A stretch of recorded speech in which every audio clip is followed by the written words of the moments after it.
Online students, good morning. Good morning. Hello. Yes. Good morning. Okay. That today's class. What we have completed yesterday?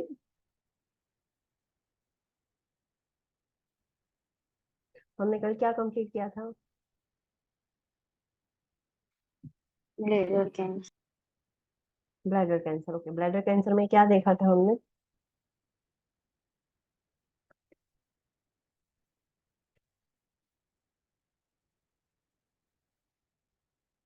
Which topics we have covered in bladder cancer? Description, assessment, radiation, chemotherapy, Okay.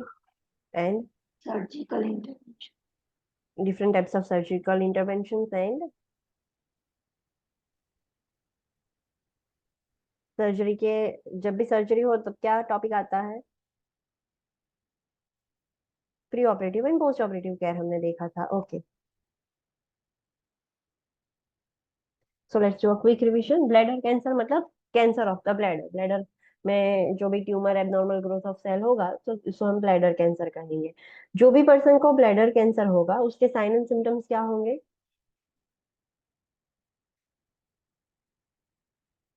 चलो answer quickly. आज chapter खत्म करना है हमें. जितना late आप करोगे answer देने में उतना लेट खत्म होगा एंड बहुत लेट हो जाएगा. So quickly give the answer.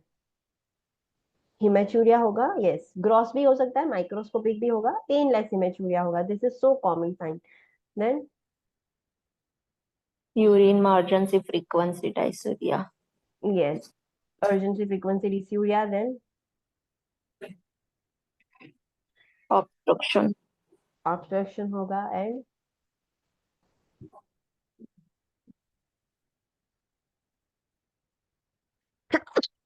how we can confirm that the person is having cancer?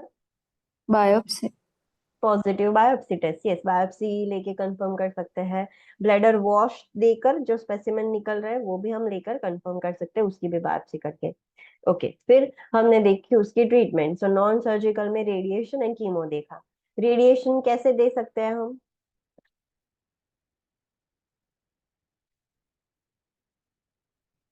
How to give radiation in bladder cancer? कौन से टाइप्स के रेडिएशन दे सकते हैं ब्लैडर कैंसर में? internal और external बने. हाँ, we can give internal as well as external. दोनों टाइप का दे सकते हैं. समटाइम्स एक्सटर्नल और इंटरनल होके फिर कीमोथेरापी सब कुछ मतलब कंबाइन करके भी वो डॉक्टर डिसाइड करेंगे. But we can give radiation therapy की वजह से जो कॉमन कॉम्प्लिकेशंस है ड्यू टू रेडिएशन थेरापी वो तो होगी, बट स्पेसिफिक टू ब्लैडर जब हम दे रहे हैं तो उसकी क्या कॉम्प्लिकेशंस होगी?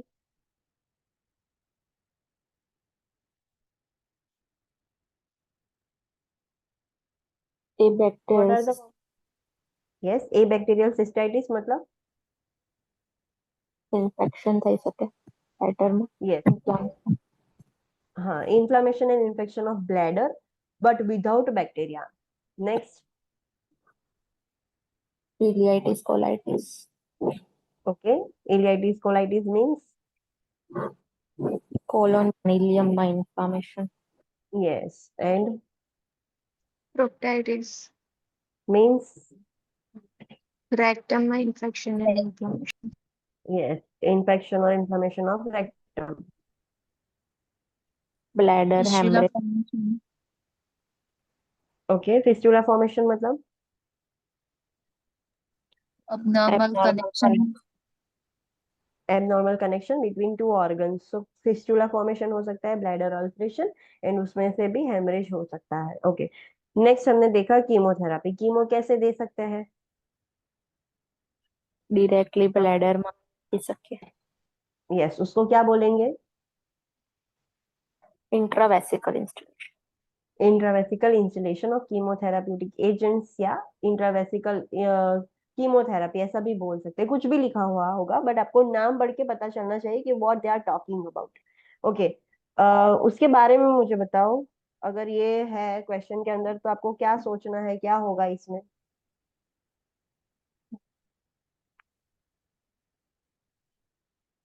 चलो tell me something about. Yes. Medication through urethra insert કરવામાં આવે. ઓકે, फिर 2 hours માટે રિટેન કરવામાં આવે medication. After giving medication position change કરતા રહેવાનું એવરી 15 to 30. यस, सबसे पहले पोजीशन कौन सी देनी है? સુપાઇન. वाई? क्यों पहले वो देनी पड़ती है?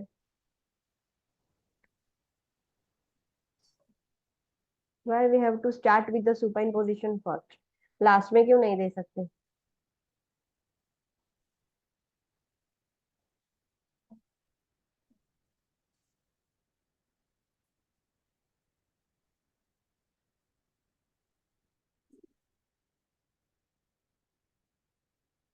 रैशनल बोलो, चलो, you should know the rationale.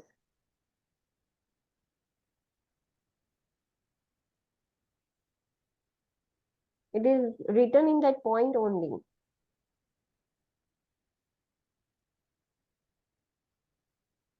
Read that point. Avoid કરવાનું લાઇંગ પોઝિશનમાં ફૂલ બ્લેડર. मतलब वो तो मैंने देखा, मतलब मुझे अपनी लैंग्वेज में बताओ, क्या समझे आप? Why we have to avoid supine position later on? Why we have to start with the supine position first? क्यों? अदर स्टूडेंट्स नहीं रीड किया घर पे?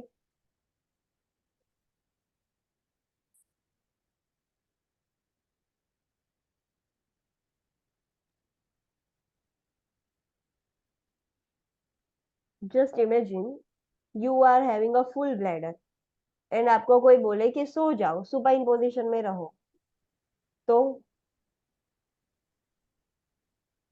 નહીં રહી हाउ શકે. विल એન્ઝાઇટી પછી અવોઇડ यस કરવાની. Avoiding through. यस पेशेंट को वॉइडिंग सेंसेशन होगा, डिस्कम्फर्ट फील होगा, patient can not lie with the full bladder. So first supine position देंगे, फिर लेटरल प्रोन देंगे, तो थोड़ा कम पेशेंट को डिस्कम्फर्ट होगा. That is the only reason. We don't want that patient have to lie down on a full bladder. So पहले supine से स्टार्ट कर दो, सुपाइन ना देनी पड़े, तो ऐसा कर सकते हैं हम. ओके, मेडिकेशन इंस्टिल कैसे करेंगे? यूरेथ्रा से ब्लैडर में इंस्टिल करनी कैसे होती है? Catheter through. Catheter through. Okay, then we will remove the catheter. फिर पेशेंट वॉइड कैसे करेगा? આફ્ટર 2 hours ફ્લુઇડ ઇન્ક્રીઝ કરવાનું અને સિટિંગ પોઝિશનમાં વોઇડિંગ કરવાનું. यस, एंड नॉर्मल वॉइड करना है. फ्लूइड इंक्रीज क्यों करना है? कि फ्लूइड इनटेक ज्यादा करने से ब्लैडर फ्लश हो जाएगा, मतलब क्लीन हो जाएगा, जो भी रिमेनिंग कीमोथेराप्यूटिक एजेंट है वो भी निकल जाए. उसका यूरिन कैसा है? Harmful. બાયોહઝાર્ડ. Harmful for others. Yes, it is biohazardous for others. So can a person having intravesical instillation share his or her toilet with other person? No. No. उसको जब वो पेशेंट यूज कर रहा है तब दूसरे लोग वो टॉयलेट शेयर नहीं कर सकते. ओके, देन फिर अगर दूसरे लोगों को शेयर करना है तो कैसे करेंगे, क्या करना होता है? ટોયલેટને ડિસઇન્ફેક્ટ કરવાનું બ્લીચથી ને એનાથી હાઉસહોલ્ડ. हाउस होल्ड ब्लीच से क्लीन करना होता है. कब क्लीन करेंगे? जैसे पेशेंट वॉइड कर दे 2 घंटे बाद, तब after 6 hours. After 6 hours, because patient void तो कर रहा है बट अभी भी थोड़े रिमेनिंग ब्लैडर के अंदर है जो पानी पी कर पेशेंट धीरे धीरे यूरिन से निकालेगा. तो after 6 hour now there is no risk for others. तो पहले टॉयलेट को नॉर्मल जो हाउस घर में ब्लीच यूज होता है वो ब्लीच से पहले टॉयलेट को क्लीन करना है, फिर ही वो शेयर कर सकते हैं, दूसरे लोग यूज कर सकते हैं. सेकेंड इज, जैसे नॉर्मल सिस्टमिक कीमोथेरापी देते हैं आईवी रूट से, वो कॉम्प्लिकेशंस क्या होगी? स्पेसिफिक कॉम्प्लिकेशंस ये आप इंट्रावेसिकल दे रहे हो तो उससे क्या होगी? हमें पता है सिस्टमिक की कॉम्प्लिकेशंस तो पता है, हेयर लॉस और वो सब होता है, हमने स्टार्टिंग में पढ़ा था. बट स्पेसिफिक कॉम्प्लिकेशन क्या होगी इंट्रावेसिकल इंस्टिलेशन की वजह से? ઇરિટેશન. ब्लैडर इरिटेशन हो सकता है, एंड इरिटेट होगा तो इंफ्लाम होगा, और उसमें से फिर બ્લીડ હેમરેજિક ब्लीड સિસ્ટમ. भी हो सकता है. यस, सो ब्लैडर इरिटेशन होगा, सिस्टाइटिस होगा, और उसमें से ब्लीडिंग होगा, तो हेमरेजिक सिस्टाइटिस भी हो सकता है. फिर हमने सर्जिकल इंटरवेंशन देखे थे। ब्लैडर कैंसर में बहुत तरह की सर्जरी की जा सकती है। What is the first surgery?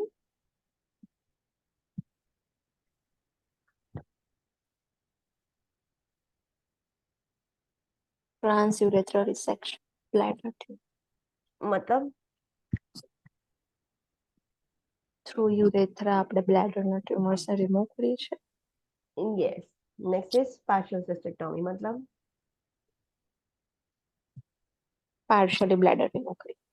हाँ, पार्शियली रिमूव किया जाता है.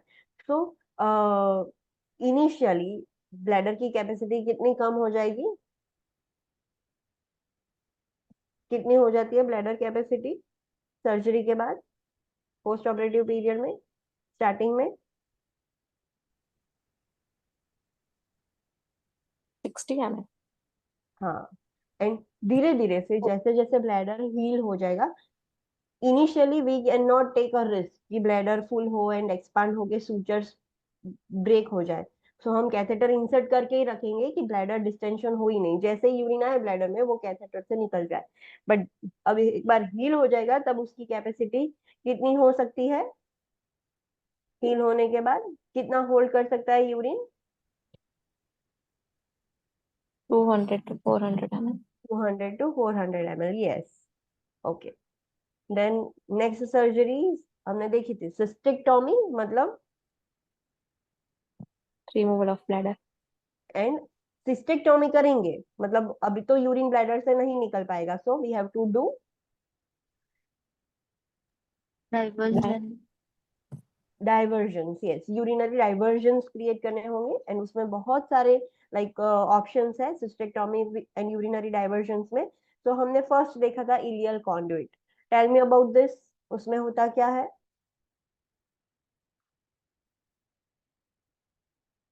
इलियल कॉन्ड्यूइट में क्या होगा?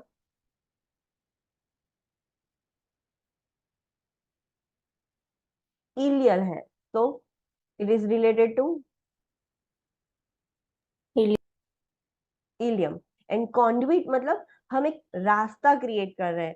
It will not store the urine. Conduit storage नहीं कर सकता, बट टेम्पररी यूरिन आ रहा है तो वहां से वो रास्ता करके बाहर निकल पाएगा, तो उसको हम कॉन्ड्यूइट बोलते हैं. टेम्पररी पीरियड के लिए यूरिन वहां पर आएगा, फिर वो बाहर निकलेगा वहां से, तो उसको कॉन्ड्यूइट बोलते हैं. तो कॉन्ड्यूइट किया कहाँ पर है?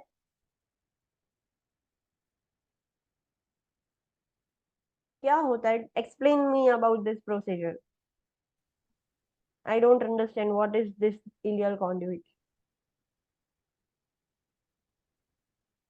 યુરેટર્સને ઇલિયમ સાથે એના કનેક્શન પાથવે ક્રિએટ કરીને ત્યાં સ્ટ્રોમા ક્રિએટ કરવામાં આવે. Okay, yes.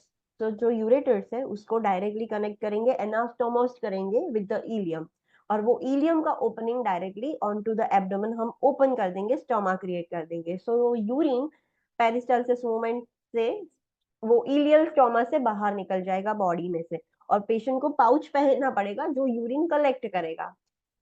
जब भी हम इलियल कॉन्ड्यूइट करेंगे, कॉम्प्लिकेशंस क्या हो सकती है ये आपको याद रखना है. फॉर एग्जांपल एग्जाम में ऐसे क्वेश्चंस आ सकते हैं कि patient has undergone this ileal conduit, so which are the important things we have to monitor in a patient, or we have to tell the patient कि ये चीजें मॉनिटर करो. मतलब हमें समझना है कि जो कॉम्प्लिकेशन हो सकती है इसमें पेशेंट को ऑब्वियसली वो ही चीज मॉनिटर करनी पड़ेगी और हमें भी वो ही चीज मॉनिटर करनी पड़ेगी.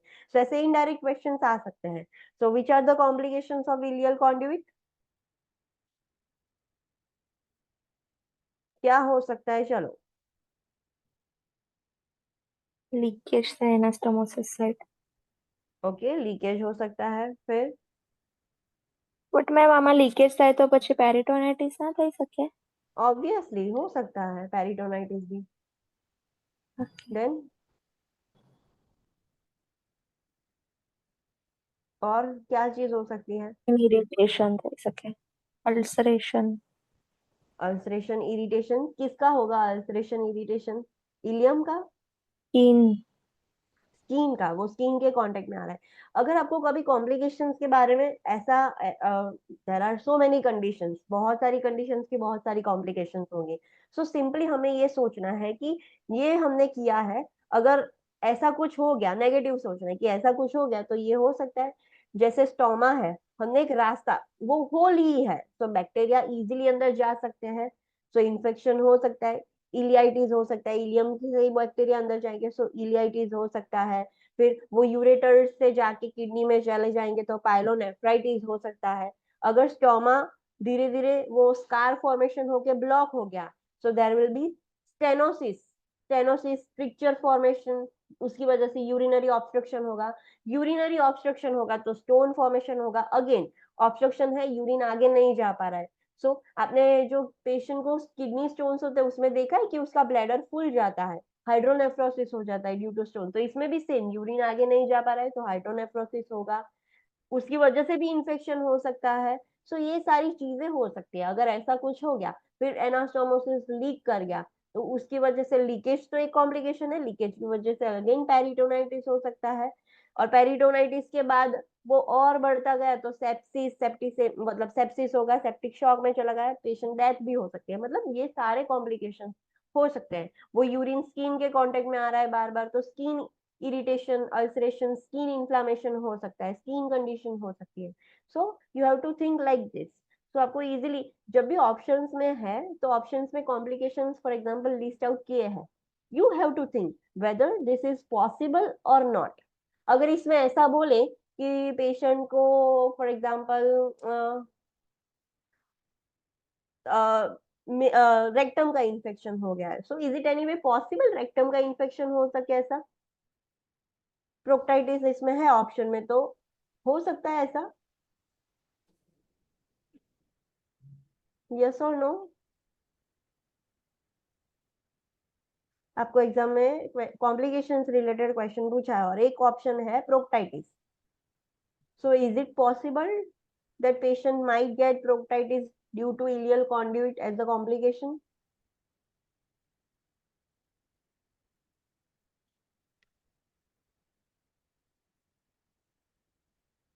Online students, are you getting my question or not? Question पता चल रहा है कि नहीं चल रहा है? Understand ma'am. हाँ, सो टेल मी, ऐसा ऑप्शन में है तो हो सकता है कि नहीं हो सकता है प्रोक्टाइटिस? બટ સ્ટોમા ક્રિએટ થઈ ગયું છે એબ્ડોમિનલ પર તો પછી રેક્ટમમાં ઇન્ફેક્શન ના થઈ શકે ને? हाँ, ऑब्वियसली नहीं हो सकता रेक्टम में इंफेक्शन। सो ऐसे आपको सोचना है कि ये जो ऑप्शंस है अगर याद नहीं है तो don't worry, because we are human beings, we are not robot की पूरी बुक हम याद कर ले, हमें रट्टा नहीं मानना है, सिर्फ समझना है कि ये कंडीशन में ऐसा होता है। So they are giving an option कि ये हो सकता है, so we have to think whether this is possible or not. If it's not possible, then eliminate that option. So always ऐसे मेथड और ऐसे स्ट्रेटेजी यूज करके करना है। डोंट जस्ट थिंक कि मुझे इतना याद नहीं रह रहा है, बहुत सारी कंडीशंस है, बहुत सारी कॉम्प्लिकेशंस, बहुत सारे साइन एंड सिम्टम्स है, so how to remember all the sign and symptoms of each and every condition? So it is not possible. हाँ, जो क्लासिकल साइंस है, उसकी हॉलमार्क साइंस है, स्पेसिफिक साइंस है, वो आपको याद रखनी पड़ेगी because this are specific to this condition. But जो दूसरे साइन एंड सिम्टम्स है उसके बारे में सिर्फ सोचो वेदर दिस इज पॉसिबल और not. Understood what I am telling to you? New students पता चल रहा है? यस और no? Yes, ma'am. Yes ma'am. Okay, next हमने देखा कि जब भी स्टोमा होगा हमें स्टोमा केयर तो करनी पड़ेगी। This is not specific to urinary stoma care, जो कोलोस्टोमी करते हैं उसमें भी सेम केयर ही करनी होती है हमें। So nothing is different, the difference is the excreta is urine and उसमें स्टूल होता है, बाकी सब कुछ ये सेम करना होगा, पेशेंट को सारी ये चीजें ध्यान रखनी होती है। So what are the cares that patient has to take?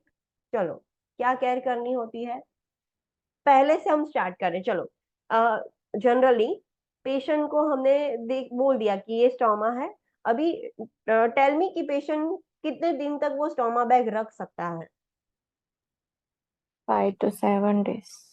Okay, but बीच में लीकेज हो गया, खराब हो गई है बैग, तो चेंज કરી શકીએ।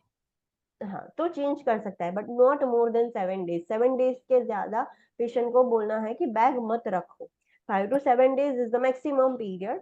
बीच में कुछ प्रॉब्लम हो रहा है, चेंज हो रहा करना है तो कर सकता है पेशेंट। चेंज करना कब है? Early morning. Morning. Early morning, because तब यूरिन प्रोडक्शन कम होता है, सो अर्ली मॉर्निंग में चेंज करना होता है। ओके, अभी चेंज करना कैसे है वो बोलो, क्या करेगा पेशेंट? चलो प्रोसीजर स्टेप बाय स्टेप बोलो कि पेशेंट चेंज कैसे करेगा। ऑल इक्विपमेंट कलेक्ट करवाना। हाँ, पहले सब कुछ लेकर बैठ जाना है, फिर?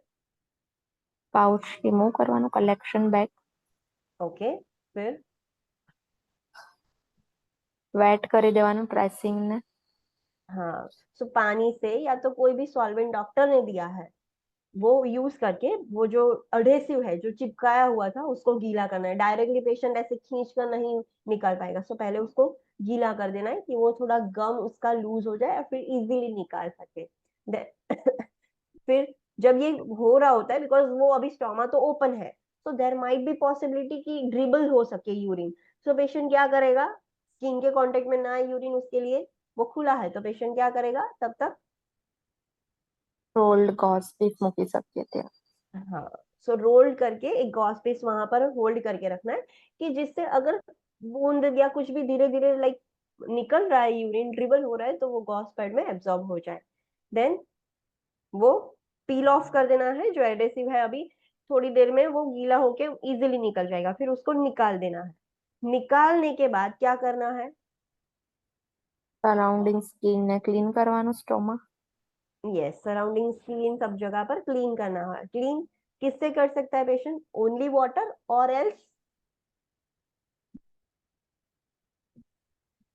किससे क्लीन कर सकता है पेशेंट? बॉडी वॉश, बीटाडिन, किससे क्लीन माइल्ड करेगा पेशेंट? हाँ, सिर्फ पानी से कर सकता है, बट अगर पेशेंट को लग रहा है कि थोड़ा ग्लू वो हम निकालते हैं तब थोड़ा चिपक कर रह जाता है, so if patient wants to clean thoroughly, patient mild residue वाला सोप, मतलब जिसके सोप ऐसा हो कि पानी एक बार आप क्लीन करो तो वो सब कुछ उसका चला जाए, उसका बचे नहीं स्किन पर। तो माइल्ड रेसिड्यू वाला सोप और वाटर भी पेशेंट यूज कर सकता है। फिर वो क्लीन हो गया, फिर क्या करना है? पेशेंट टॉवेल से उसको ड्राई कर देगा। नो। तो क्या करना होगा?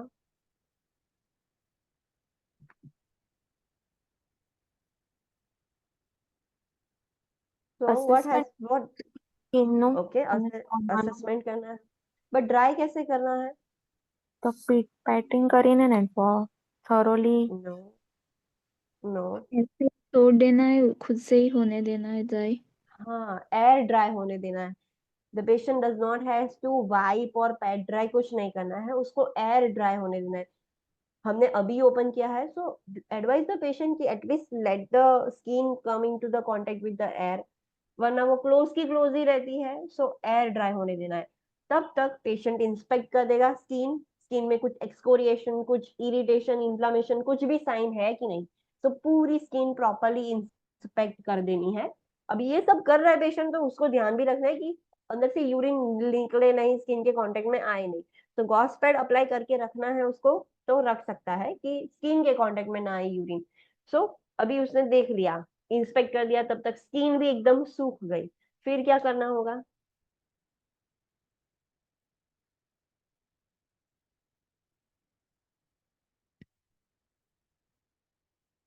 स्किन सूख गई है तो क्या करना होगा अब?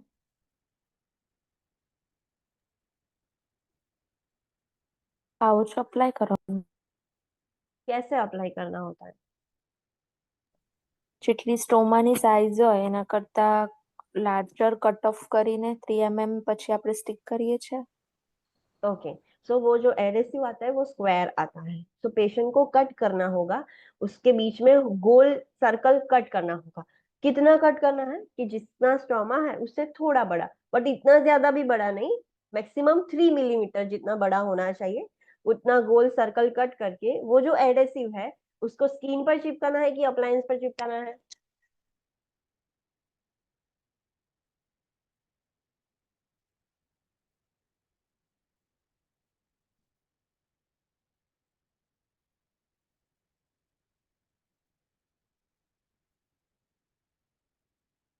उसको स्किन पर डायरेक्टली चिपका देगा पेशेंट, की अप्लायंस पर चिपकाना है?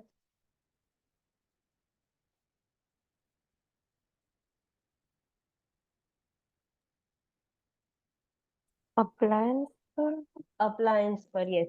तो उसको पहले अप्लायंस पर ऐसे लगा दो, फिट कर दो, एंड फिर डायरेक्टली पाउच पकड़ के उसको स्टोमा के ऊपर रख देना है। तो दिस इज हाउ। कुछ पेशेंट्स ऐसा भी करते हैं कि पहले स्टोमा पर लगा देते हैं वो ऊपर का, एंड फिर अप्लायंस लगाएंगे, but in our theory it is written कि पहले अप्लायंस पर लगाना है, फिर वो पूरा स्टोमा के ऊपर रख के कवर कर देना है। अभी पेशेंट पहले जितना सेंटीमीटर वो सर्कल कट करता था उतना सेम कट करता रहेगा? No, according no. स्टोमा। हाँ, बिकॉज धीरे धीरे स्टोमा की साइज कम होती जाती है, धीरे धीरे स्टोमा श्रिंक होता जाता है। तो पेशेंट को बोलना है कि आपका जो सर्कल आप कट कर रहे हो वो धीरे धीरे उसको भी कम करना पड़ेगा। ओके, देन वो सब लगा दिया, सिक्योर कर दिया। नाउ टेल मी, पेशेंट को एम्प्टी कब करना होता है वो?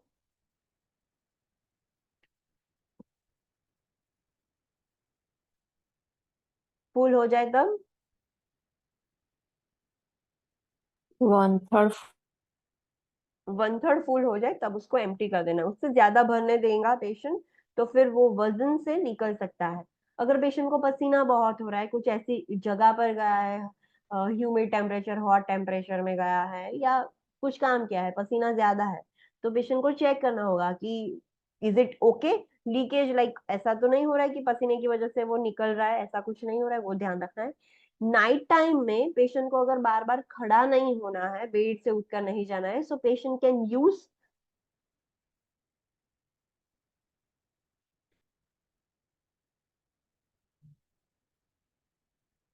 What patient can use?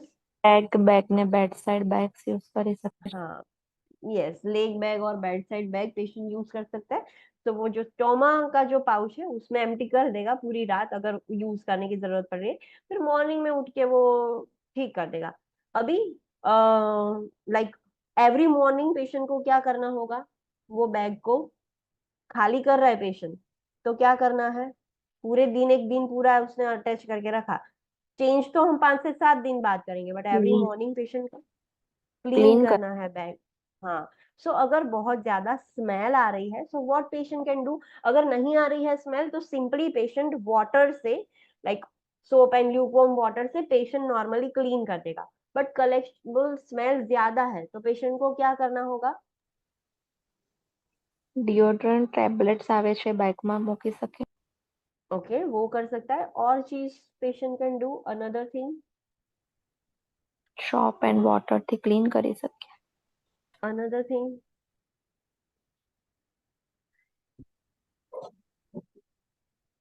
Adequate fluid intake increased. Okay, और चीज? व्हाइट विनेगर 20-30 मिनट સુધી સોક કરવાનું. हाँ, यस।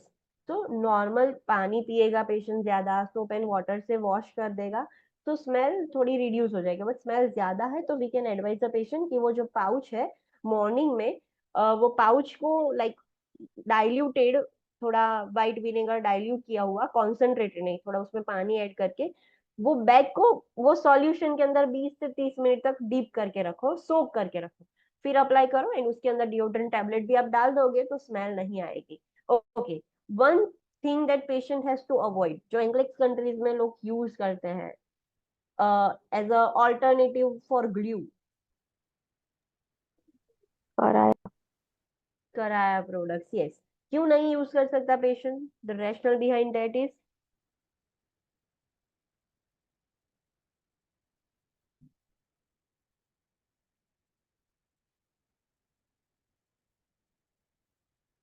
कराया प्रोडक्ट्स क्यों नहीं यूज कर सकता पेशेंट?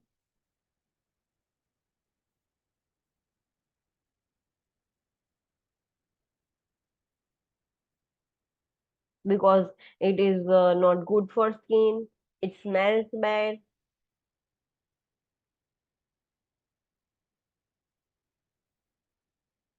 क्यों नहीं कर सकता पेशेंट कराया प्रोडक्ट यूज?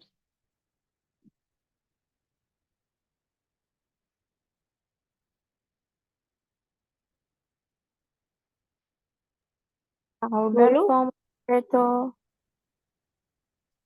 हाँ, वो લો पाउडर फॉर्म में ही आता है।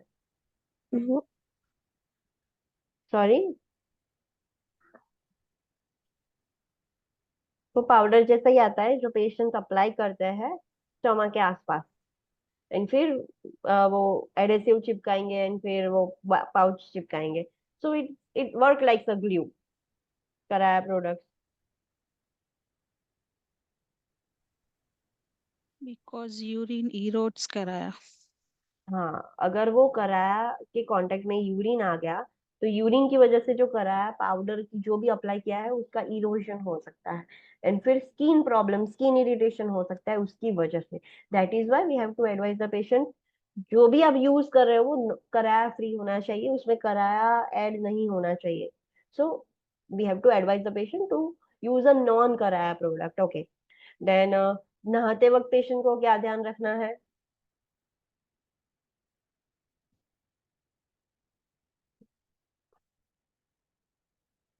वाटर और ना पेशेंट, આવે stomach हाँ वाटर, मतलब अगर पेशेंट टब बाथ ले रहा है कि लाइक इंडियन हाउस होल्ड की तरह बकेट एंड टबलर यूज कर रहा है, तो ध्यान रखना है कि स्टोमा से नीचे अगर पोर करना है पानी की बात टब है तो स्टोमा से नीचे हो.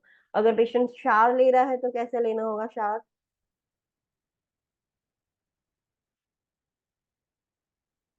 ડિરેક્ટલી જે ફ્લો હોય એ સ્ટોમાથી દૂર हाँ, सीधा शावर का फ्लो स्टोमा पर नहीं होना चाहिए. Patient has to simply protect the stoma कि पानी अंदर ना चला जाए, बस इतना ध्यान रखना होगा. ओके. देन हमने नेक्स्ट सर्जरी देखी, Kock's pouch. What is Kock pouch? Kock's pouch मतलब क्या?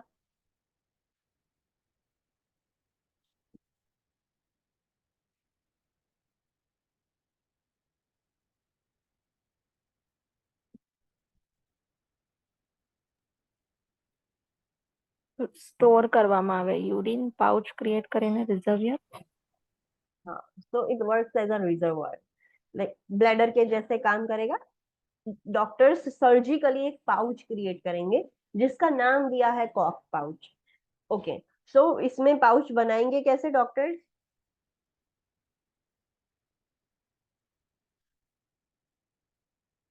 How they will create the pouch? This is just for your knowledge. कैसे पाउच बनाते हैं कॉक्स पाउच?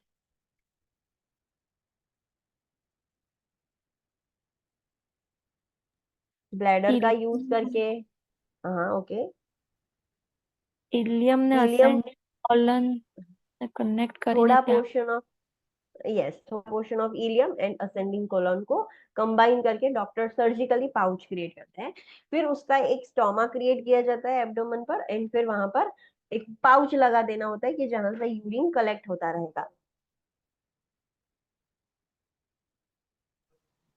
નો એમાં તો કેથેટર યુઝ કરવાનું હોય છે यस. हाँ, इसमें स्टोमा नहीं होता है. इसमें सिर्फ एक एब्डोमेन पर एक होल होगा जहां पर डॉक्टर्स क्या इंसर्ट करेंगे?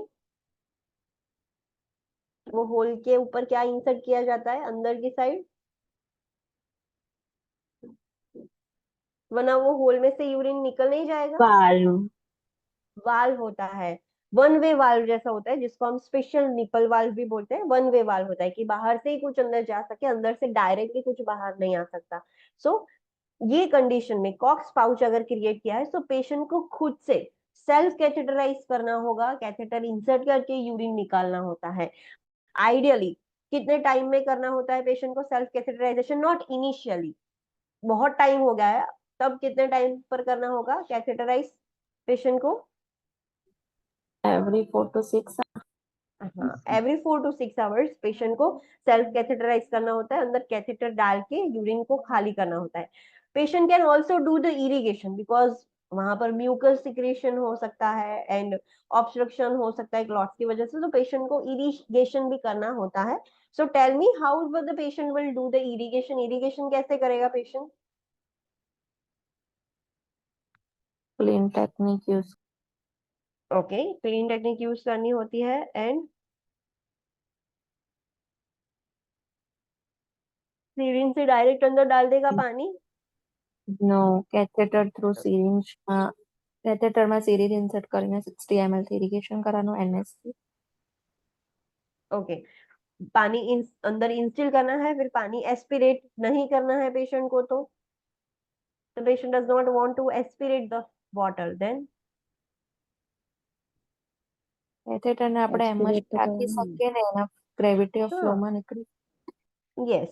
So maximum 60 ml normal saline या पानी से पेशेंट सिरिंज भरेगा, 10-20 जो भी करना है, बट मैक्सिमम 60 सिरिंज भरना है, कैथेटर से अटैच करके वो पानी अंदर डालना है। फिर वो पेशेंट एस्पिरेट भी कर सकता है, बट जेंटली करना है। इंस्टिल करते वक्त भी जेंटली अंदर डालना है, बहुत फोर्सफुली ऐसे नहीं डालना है। फिर पेशेंट एस्पिरेट करके भी निकाल सकता है, या तो कैथेटर को छोड़ देगा तो ग्रेविटी की वजह से भी सब ड्रेन हो जाएगा। तो ड्रेन कब तक करना है पेशेंट को, जब तक कि वो म्यूकस फ्री ना हो जाए। ऐसा ना हो जाए कि फिर ओवर इरिगेशन हो जाए, बहुत ज्यादा इरिगेशन हो जाएगा तो अगेन प्रॉब्लम होगा, वो फ्लूइड और एनएस एब्जॉर्ब हो सकता है, पेशेंट को हाइपोनेट्रीमिया हो सकता है। सो ये प्रॉब्लम हो सकता है। सो पेशेंट को बोलना है कि ओवर इरिगेशन नहीं करना है। नाउ कैथेटराइज कैसे करना है, सेम क्लीन हैंड टेक्निक से सब अप्लायंस लेकर बैठ जाना है, कैथेटर एंड वो सब लेकर बैठना है। स्टार्टिंग में अभी अभी अभी सर्जरी हुई है, पेशेंट का डिस्चार्ज हुआ है, तो इनिशियली पेशेंट कितने टाइम में कैथेटराइज करेगा, स्टार्टिंग पीरियड में every 2 to 3 every 2 to 3 hours. फिर कैसे उसको बढ़ाना होता है टाइम, ग्रेजुअली 1 hour इंक्रीज करवानो एक वीक में। हाँ हर हफ्ते, मतलब पहला week patient 2 to 3 hours 2 hours पर कर रहा है, so next week patient 3 hour करेगा और एक हफ्ते के लिए हर 3 घंटे निकालेगा। फिर उसके नेक्स्ट वीक हर 4 घंटे। सो 1 वीक के लिए ईच आवर इंक्रीज करना है, जब तक कि पेशेंट 4 to 6 आवर तक नहीं पहुंच जाता। इंसर्ट कैसे करना है, पेशेंट इंसर्ट कैसे करेगा, फर्स्ट चलो। तो ल्यूब्रिकेट करवाना, हाँ ल्यूब्रिकेट करना है, वाटर सॉल्युबल ल्यूब्रिकेंट यूज करना है, then then gently catheter insert करवाना। हाँ जेंटली इंसर्ट करना है, फोर्स नहीं अप्लाई करना है। बट इंसर्ट करते वक्त पेशेंट को फील हुआ देयर इज सम रेजिस्टेंस, जा नहीं रहा इजीली, तो સમટાઈમ્સ માટે પોઝ લઈ લેવાનો ને પછી સ્લોલી સ્લોલી રોટેટ કરીને ઇન્સર્ટ કરવાનું કેથેટર। यस पॉज लेना है, रुकना है, फिर धीरे धीरे थोड़ा प्रेशर अप्लाई करके ऐसे रोटेटिंग मैनर में अंदर डालना है। अभी भी अंदर नहीं जा रहा है तो પીએસસીપી ઇન્ફોર્મ कर। हाँ पीएसएपी को इन्फॉर्म करना है। अगर अंदर गया, चलो जैसे ही पेशेंट ने रोटेशन मोशन में अंदर डाला तो और आसानी से अंदर चला गया एंड इमीडिएटली यूरिन बाहर निकलना स्टार्ट हो गया। फिर एक पॉइंट आया कि यूरिन निकलना बंद हो गया, then patient has to just remove the catheter. Urine निकलना बंद हो गया है, तो अब कैथेटर रख के क्या फायदा, निकाल देना है। नो 2-3 हाँ अभी बंद हो गया है, इसका मतलब ऐसा नहीं है कि पाउच खाली हो गया है, देयर माइट बी पॉसिबिलिटी कि अंदर अभी भी थोड़ा यूरिन बाकी है। सो पेशेंट को बोलना है डीप ब्रीथिंग करे बार बार, सो वो मूवमेंट होगी तो शायद उसकी वजह से जो रेसिडुअल यूरिन है वो निकल जाए। जो कैथेटर है उसको इन एंड आउट करना है 2 to 3 इंचेस, ऐसे बार बार इन आउट करना है, मूव करना है, इन शॉर्ट अंदर बाहर ऐसे करके। फिर वो करने के बाद भी अगर यूरिन नहीं आ रहा है, देन उसको समझना है कि हाँ the bladder the pouch is completely empty, and then धीरे धीरे स्लोली स्लोली कैथेटर को निकालना है। बट निकालते वक्त पेशेंट को कैथेटर पिंच करके रखना है कि जो कैथेटर में यूरिन है वो लीक ना हो जाए, आसपास ना गिरे, तो वो पिंच करके निकालना है। दैट्स इट, सिंपल इतना करना होता है। फिर दूसरा है, कौन सी सर्जरी कर सकते हैं, next surgery, Indiana pouch. yes, what is the difference between the Cox pouch and Indiana pouch?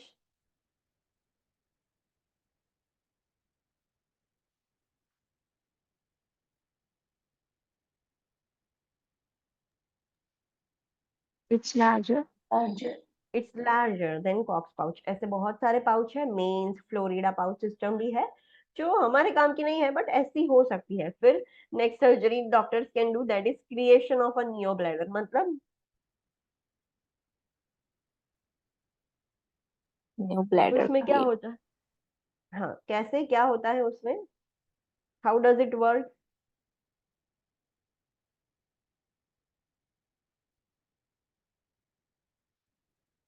How does it work,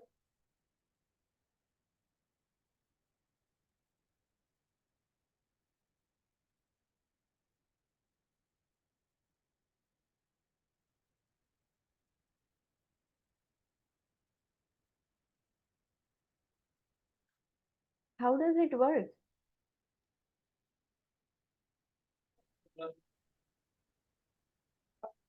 abdomen પર સ્ટોમા ક્રિએટ કરીને ડિરેક્ટલી યુરેથ્રામાં જ ઓપનિંગ કરાવવામાં આવે. Yes, instead of abdominal stoma वो pouch तो बनाते हैं, जैसे कॉक्स पाउच और इंडियन पाउच में जो डॉक्टर्स पाउच बनाते हैं वैसा ही पाउच ही बनाएंगे same, but the main difference is कि उसका एब्डोमिनल स्टोमा नहीं होगा. उसका ओपनिंग कहाँ पर रखेंगे? यूरेथ्रा के पास रखेंगे. सो यूरिन कहाँ से निकलेगा? जस्ट नॉर्मली जैसे पेशेंट वॉइड करता है यूरेथ्रा से, वैसे ही पेशेंट वॉइड करेगा नॉर्मली ही. हाँ, उसको वॉइडिंग करने में थोड़ा उसको लाइक एब्डोमिनल प्रेशर क्रिएट करना होगा, एक्सटर्नल स्पिंचर मसल को रिलैक्स करना होगा ऐसे शांत होके. अगर तभी भी यूरिन नहीं निकल रहा है तो पेशेंट को कैथेटराइज करना पड़ेगा खुद से. वो सेल्फ कैथेटराइजेशन कर सकता है, बट नीचे से ही करना है, पेरिनियल एरिया से ही करना है, not on the abdomen. So that is creation of a neo bladder. Next is percutaneous nephrostomy और पाइलोस्टोमी. मतलब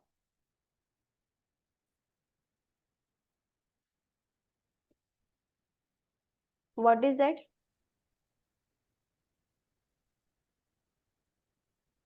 Opening on kidney and renal pelvis. Okay, so kidney में सीधा एक नेफ्रोस्टोमिक ट्यूब इंसर्ट किया जाता है फ्रॉम द बैक साइड. पीछे से एक ट्यूब इंसर्ट किया जाता है जो लाइक लंबे टाइम के लिए वहां पर रहेगी. बट इसकी मेन प्रॉब्लम क्या है? इसमें इन्फेक्शन का रिस्क ज्यादा है. कोई भी चीज लाइक कैथेटराइजेशन में भी यूटीआई का रिस्क इतना ज्यादा है तो इसमें भी होता है. बट ये पीछे से अगर डायरेक्टली किडनीज में इंसर्ट किया है so it will called as a nephrostomy. अगर पेल्विस, रीनल पेल्विस में इंसर्ट किया है तो we will call it pyelostomy, but वो पीछे से इंसर्ट किया जाता है. यूरेट्रोस्टोमी में क्या होगा?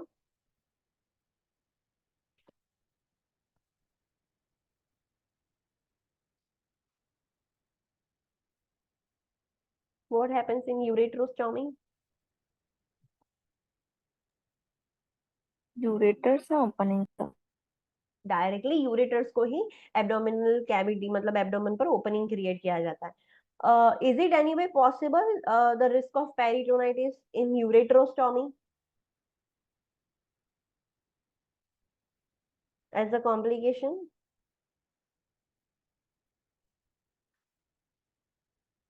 पेरिटोनाइटिस होगा यूरेट्रोस्टोमी में?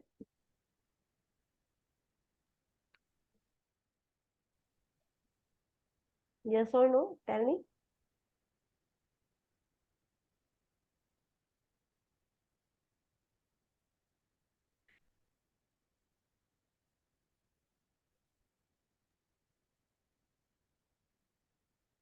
बायलेटरल यूरेट्रोस्टोमी है या सिंपल यूरेट्रोस्टोमी है?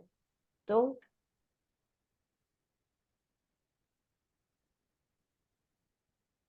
पेरिटोनाइटिस होगा कि नहीं? चलो बोलो.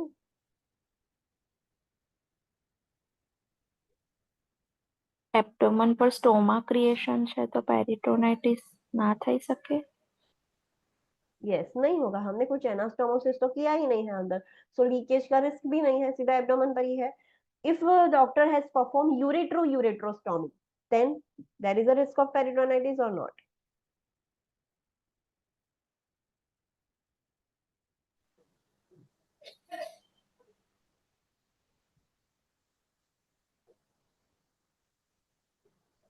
એમાં મે બી એનાસ્ટોમોસિસ હશે ને બંને બાજુ એક પાથવે हाँ, सो यूरेट्रोस्टोमी किया है.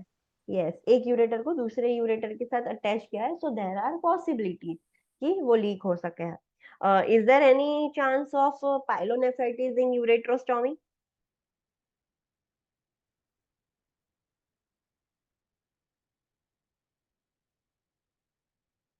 पाइलोनेफ्राइटिस हो सकता है इन यूरेट्रोस्टोमी.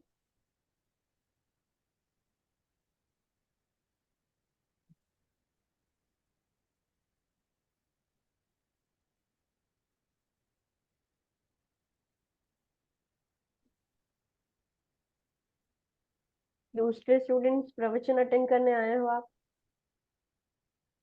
You are not participating at all. सिर्फ मुझे ऐसा लग रहा है कि मैं एक ही स्टूडेंट के लिए लेक्चर ले रही हूँ, एक ही स्टूडेंट को पढ़ा रही हूँ.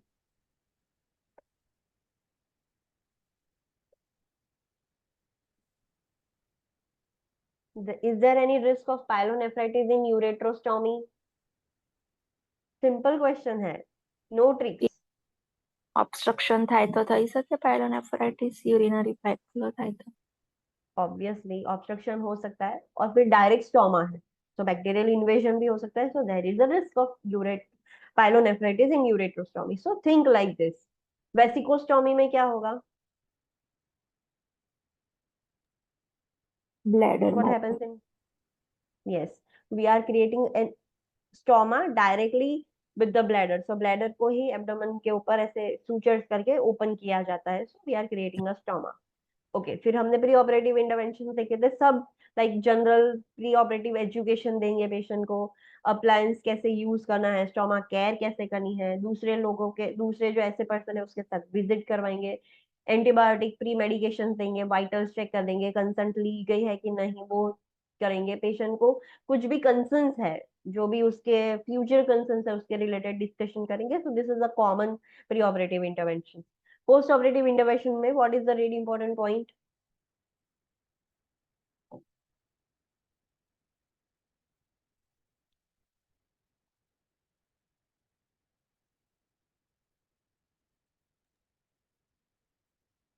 બ્લેડર સર્જરીમાં યુરિન આઉટપુટ મોનિટર કરવામાં આવે છે for to prevent the obstruction, irrigate the ureter catheter. Sorry, please repeat it again. Bladder સર્જરીમાં યુરિન આઉટપુટ ક્લોઝલી મોનિટર કરવામાં આવે છે and to prevent the obstruction we can irrigate the ureter catheter. Yes, but अगर prescribe किया हुआ है तो ही करना है, अगर प्रिस्क्राइब नहीं है, आप इरिगेट नहीं कर सकते तो don't irrigate, simply inform the PHCP. So always follow the surgeon's prescription, कितना अमाउंट इरिगेट करना है, whether you have to do the irrigation और not, so always follow the surgeon's prescription और एल्स एजेंसीज पॉलिसी, जहां पर भी आप work कर रहे हो उसकी पॉलिसी आपको फॉलो करनी होगी। Then vital signs monitor, incision site monitor करना है, एंड जब भी स्टोमा है तो स्टोमा कलर असेसमेंट तो ऑब्वियसली इंपॉर्टेंट होगा। What is the normal stoma colour? Red and pink moist red and pink, that is the normal colour. And होना कैसा चाहिए? ड्राई મોઇસ્ટ मॉइस्ट होना चाहिए। अगर पेल पिंक है, dark dusky purple black cyanosis कोई भी कलर है, this is abnormal colour which indicates necrosis, मतलब सर्कुलेशन इम्पेयर्ड हो गया है, नेक्रोस हो गया है। ओके, जब तक उसका बॉबल फंक्शन नॉर्मल नहीं हो जाता, पेरिस्टाल्सिस वापस नहीं आ जाते, बॉबल साउंड नहीं आ जाता, तब तक हम एनपीओ ब्रेक नहीं कर सकते। बट सिर्फ उतना ही ध्यान नहीं रखना है, गैग रिफ्लेक्स भी इंपॉर्टेंट होता है। अगर क्वेश्चन में कहीं पर भी ऐसा कुछ मेंशन नहीं किया है, जितना मेंशन किया है, आपको जितनी इंफॉर्मेशन दी है आपको उतने बारे में ही सोचना है। डोंट थिंक कि ये नहीं दिया है तो ये हो सकता है, उसमें लिखा नहीं है तो उसके बारे में सोचना नहीं है। अगर वहां पर गैग रिफ्लेक्स की मेंशन किया है, बॉवल साउंड्स का मेंशन किया है, तो दोनों रिटर्न होना चाहिए। If there is only a mention of gag reflex तो आ गया है तो खाना दे दो, don't think about bowel function, because उसमें तो कुछ मेंशन ही नहीं है, उन लोगों ने कुछ बोला ही नहीं है about the bowel function status.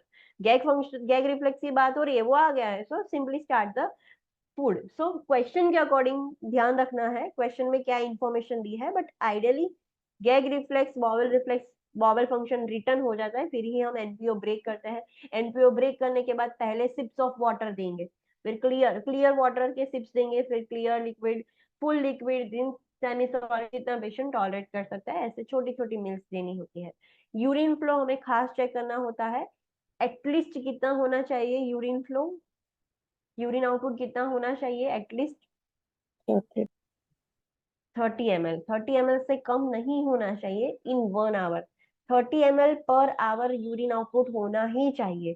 But आप देख रहे हो पेशेंट को 15 मिनट्स हो गई है बट एक ड्रॉप भी यूरिन आउटपुट नहीं आया है, no urine output at all, anuria है 15 मिनट्स, तो you will wait for 1 hour कि let's wait for one another hour, दूसरी 45 मिनट्स के लिए वेट कर सकते हो आप? No, no. notify the 15 minutes में, हाँ 15 मिनट्स में अगर कुछ भी यूरिन आउटपुट नहीं आ रहा है तो दिस इज नॉट गुड। अगर थोड़ा थोड़ा आ रहा है, 15 मिनट्स के अंदर अंदर थोड़ा थोड़ा यूरिन निकल रहा है, then you can wait for 1 hour. 1 hour तक देखना है कि कितना आया, 30 से कम आए then it is abnormal, but 15 hour में भी बिल्कुल नहीं आ रहा है, that is also not normal. So in both the situation you have to instruct और नोटिफाई द पीएचसीपी, और सर्जन को नोटिफाई करना होगा। स्टेंट्स और कैथेटर्स होंगे, प्लेस किए होंगे जब तक हील नहीं हो जाता है, तो हमें उतना ध्यान रखना है कि वो डिसलॉज ना हो जाए, इन्फेक्शन ना हो जाए। तो सारे जो कॉम्प्लिकेशंस है, हीमेचूरिया, इन्फेक्शन, ऑब्स्ट्रक्शन, डिस्टेंशन हो सकता है, पार्शियल सिस्टिक, वो सब कुछ हमें मॉनिटर करना है कि हो ना जाए, बस पेशेंट को कुछ कॉम्प्लिकेशंस ना हो जाए। तो वो सारी चीजें मॉनिटर करनी होगी। यस, रेडिकल सिस्टेक्टोमी किया जाता है, मतलब पूरा ब्लैडर के साथ साथ आसपास की लिम्फ नोड्स भी सब कुछ निकाला जाएगा। तो उसमें कॉमन प्रॉब्लम है, क्या हो सकता है?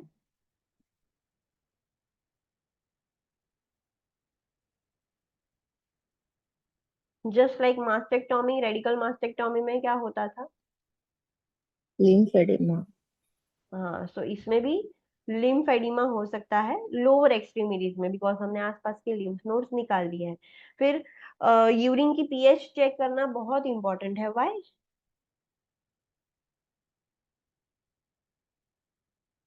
Why it is important to check the pH of urine?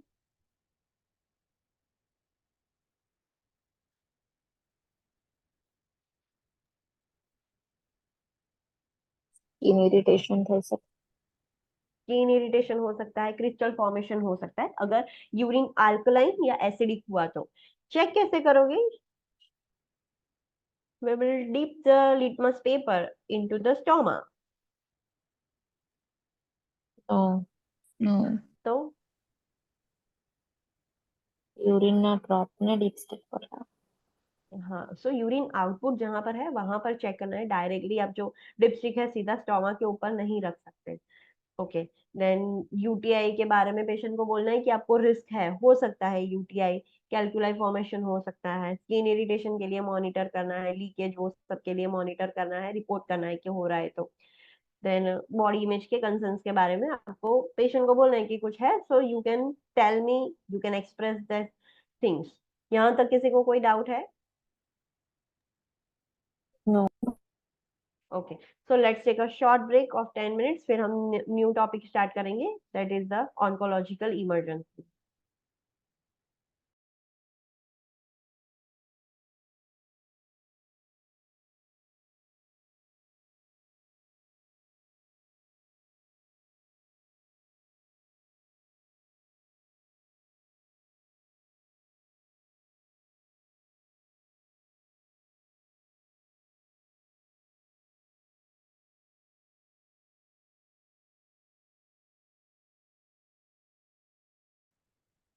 What is DIC?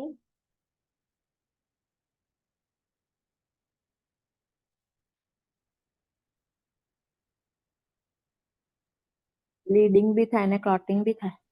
हाँ, सो एक ऐसा disorder abnormal bleeding and clotting disorder है, जिसमें बॉडी में एबनॉर्मल क्लॉट फॉर्मेशन भी होगा, ब्लीडिंग भी होगा।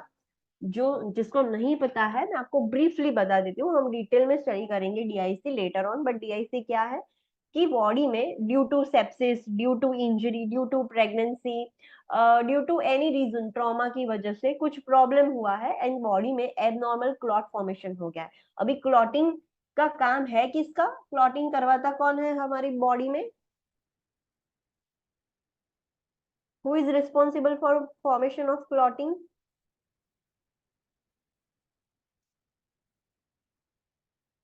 WBC? પ્લેટલેટ। Platelets, yes. तो प्लेटलेट्स क्या करेंगे, एक जगह पर अक्यूमुलेट होके एबनॉर्मल क्लॉट फॉर्मेशन करते हैं। सो एक जगह पर, जस्ट फॉर एग्जांपल कि पेशेंट को ट्रॉमा हुआ है, सेप्सिस हुआ है, चलो सेप्सिस की वजह से एबनॉर्मल प्लेटलेट अक्यूमुलेट होके हाथ में क्लॉट फॉर्मेशन हो गया। सो सारी प्लेटलेट्स यूज होके वहां पर चली गई। So like there are no platelets, circulating platelets in the legs. तो लेग्स में अचानक से एबनॉर्मली ब्लीडिंग स्टार्ट हो गया। So this happens in a DIC. एक जगह पर बॉडी के कोई एक जगह पर एबनॉर्मल क्लॉट फॉर्मेशन होगा एंड कोई एक जगह पर ब्लीडिंग होगा। So DIC is the abnormal clotting and bleeding disorder. Understood new students? Yes, ma'am. Okay, so ये एक ऑन्कोलॉजिकल इमरजेंसी है। कैंसर में पेशेंट को सेप्सिस एंड डीआईसी हो सकता है, एंड अगर किसी भी पेशेंट को सेप्सिस एंड डीआईसी होता है, so immediately without wasting our time we have to notify the PHCP because this is so serious. So what is sepsis and DIC? The client with cancer is at increased risk for infection, particularly gram-negative organism in the bloodstream, which we call as a sepsis or septicemia. जो भी cancer वाले patient है उसको infection का risk ज्यादा है, क्यों? Because due to chemotherapy, radiation therapy, myelosuppression होता है, इम्यूनिटी डाउन हो जाती है, सो इन्फेक्शन का रिस्क उनमें बहुत ज्यादा है, particularly gram negative organism, and वो ब्लड स्ट्रीम इन्फेक्टेड कर देंगे जिसकी वजह से पेशेंट को सेप्सिस होगा या सेप्टिसेमिया होगा ना। ड्यू टू सेप्सिस पेशेंट को डीआईसी हो सकता है, ड्यू टू प्रेगनेंसी डीआईसी हो सकता है, लाइक अबॉर्शन, मिस्ड प्रेगनेंसी हो गई, तो फिर ट्रॉमा की वजह से बहुत सारे कॉजेस है डीआईसी के जिसकी वजह से ये डीआईसी हो सकता है, बट एक कॉज है सेप्सिस। तो कैंसर वाले पेशेंट की इम्यूनिटी डाउन हो गई तो उसके लिए उसको सेप्सिस इन्फेक्शन रिस्क था एंड सेप्सिस हो गया, सेप्सिस हुआ तो डीआईसी का भी रिस्क है। So and also for the DIC ये एक लाइफ थ्रेटनिंग प्रॉब्लम है, frequently associated with sepsis, sepsis की वजह से डीआईसी हो सकता है and that is a life threatening problem, जान जा सकती है पेशेंट की। नाउ जब भी कोई कैंसर वाला पेशेंट है उसको सेप्सिस एंड डीआईसी हुआ है, so what interventions being a nurse you have to do, आपको ये क्या करना है ऐसे सिचुएशंस में, और ये प्रिवेंट करने के लिए आप क्या करोगे? So first of all we know कोई भी कैंसर वाला पेशेंट है उसको इन्फेक्शन का रिस्क हमें पता है, so why to take a chance कि उसको सेप्सिस हो जाए, सेप्सिस के बाद डीआईसी हो जाए।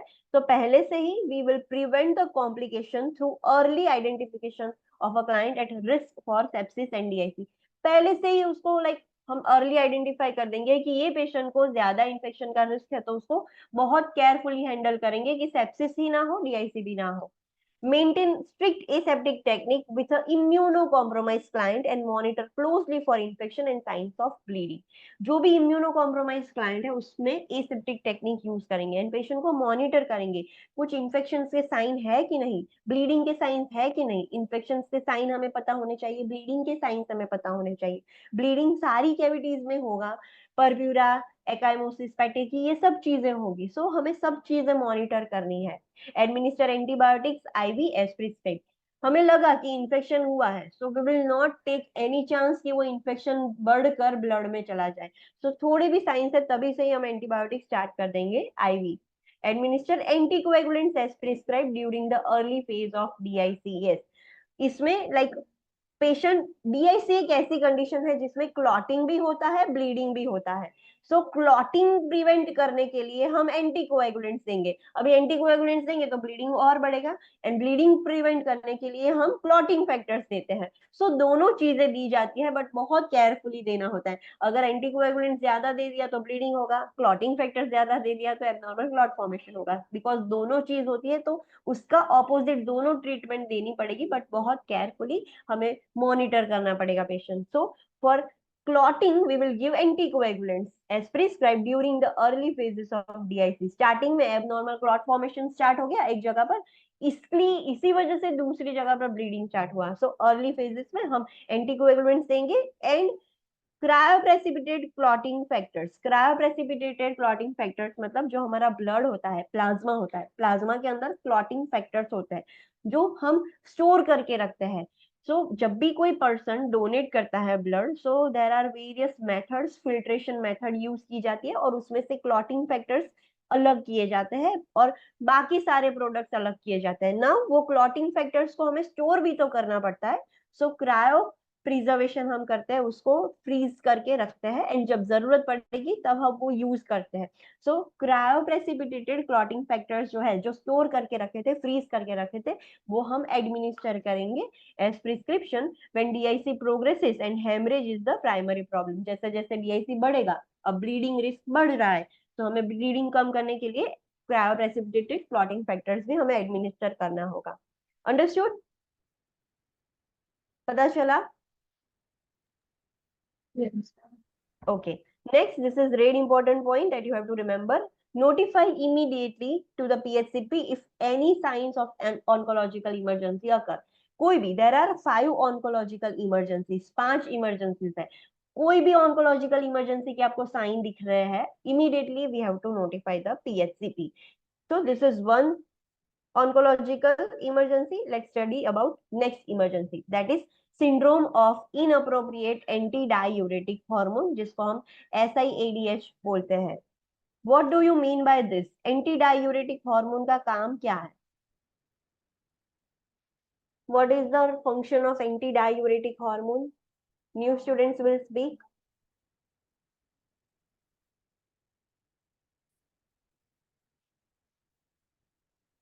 चलो जल्दी जल्दी. डायूरेटिक हार्मोन क्या करता है? डायूरेटिक्स जो हम यूज करते हैं हॉस्पिटल में, आपने देखा होगा, लेसिक्स कॉमनली यूज होता है. This is the brand name. वो क्या करता है? This is a diuretic. क्या करेगा वो?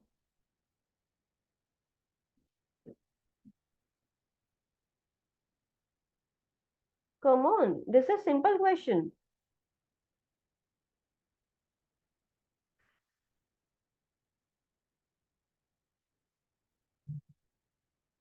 Old students, what is the function of anti diuretic?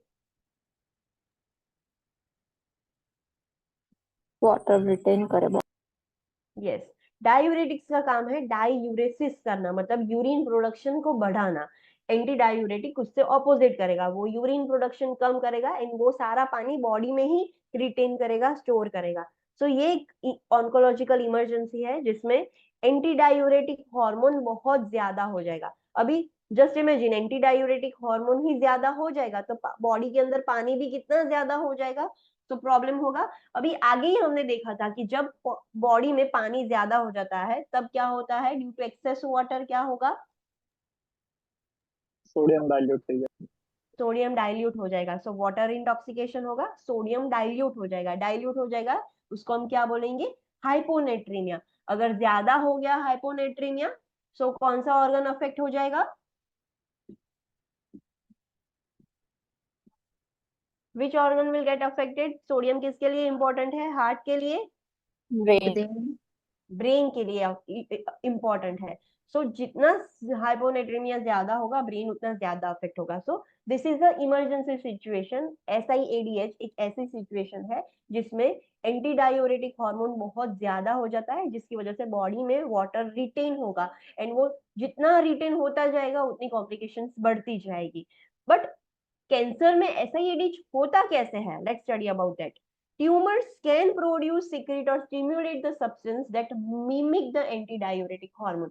ये ट्यूमर्स है ना, उसके अंदर इतनी पावर्स है कि वो एंटीडायूरेटिक हार्मोन सिक्रीट कर सकती है, प्रोड्यूस भी कर सकती है, या तो ऐसे स्टिम्युलेट, ऐसे कुछ सब्सटेंस को स्टिम्युलेट करेगी जो सिमिलरली एंटीडायूरेटिक हार्मोन के जैसा वर्क करेगा. तो ये ट्यूमर्स कर सकते हैं. Tumours are capable of doing this thing और इसी की वजह से there will be antidiuresis in the body. So mild symptoms, पहले थोड़ा पानी अक्यूमुलेट होगा, वाटर रिटेंशन होगा, तो माइल्ड सिम्टम्स होंगे. कैसे होंगे? Weakness, muscle cramps, loss of appetite, fatigue, ये सारे माइल्ड सिम्टम्स है. एंड अगर हम ब्लड टेस्ट करें पेशेंट का, सीरम सोडियम लेवल कितने होंगे? 115 to 120 milliequivalent per litre. New students, tell me what is the normal range of sodium? आपने रिकॉर्डेड सेशंस अटेंड किए हैं. What is the normal range of sodium?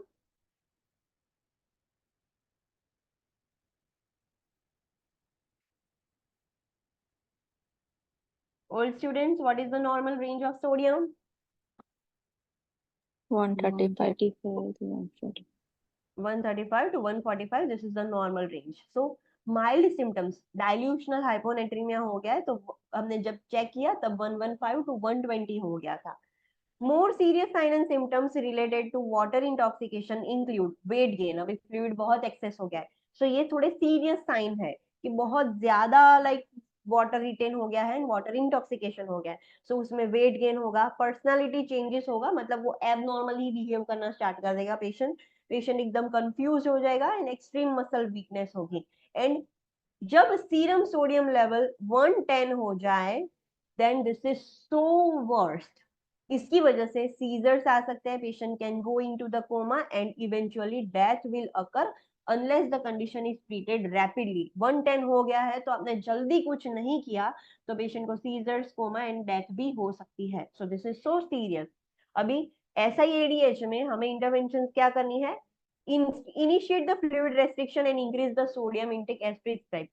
Tumour की वजह से body में main cause tumour है, जब तक हम ट्यूमर निकाल नहीं देंगे तब तक SIADH ठीक नहीं होने वाला है। एंड इमीडिएटली तो हम ट्यूमर निकाल नहीं सकते, ट्यूमर को निकालने के लिए हमें सर्जरी, रेडिएशन, वो सब करना पड़ेगा। बट टेम्पररी पीरियड के लिए एट दैट टाइम हम क्या कर सकते हैं, एक्स्ट्रा जो फ्लूइड पेशेंट ड्रिंक कर रहा था, IV फ्लूइड से दे रहे थे, वो हमें रेस्ट्रिक्ट कर देना है, कंप्लीटली बंद कर देना है। We have to restrict the fluid and sodium intake बढ़ा देना है। सो एटलीस्ट जो डाइल्यूशनल हाइपोनेट्रेमिया हुआ था, सोडियम भी पानी के साथ साथ बढ़े, सो हाइपोनेट्रीमिया की वजह से ये प्रॉब्लम ना हो।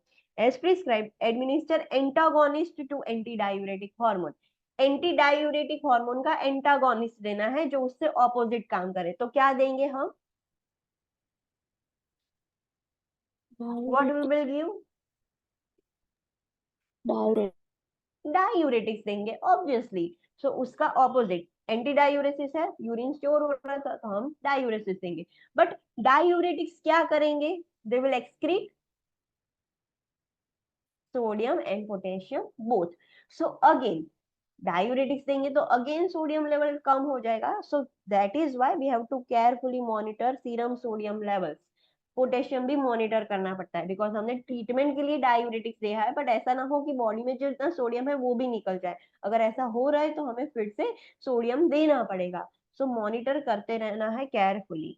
Treat the underlying cause with chemotherapy, radiation to achieve the tumour regression. हमें मेन कॉज पता है कि ये ट्यूमर ही कर रहा है, सो उसको भी तो ट्रीट करना होगा। टेम्पररी पीरियड के लिए आपने पानी बंद कर दिया, डायूरेटिक दे दिया, ओके, बट फिर से वो ट्यूमर तो सिक्रेट करता ही रहेगा एंटी डायूरेटिक हार्मोन। तो जब तक कॉज एलिमिनेट नहीं करोगे तब तक वो बात नहीं बनेगी। सो कीमो, रेडिएशन, सर्जरी कुछ भी करके हमें ट्यूमर को सप्रेस करना होगा, रिग्रेस करना होगा। सो वो भी आपको ठीक करना होगा। Okay, so let's study about the third emergency situation, that is spinal cord compression. What do you mean by this word spinal cord compression? का मतलब क्या?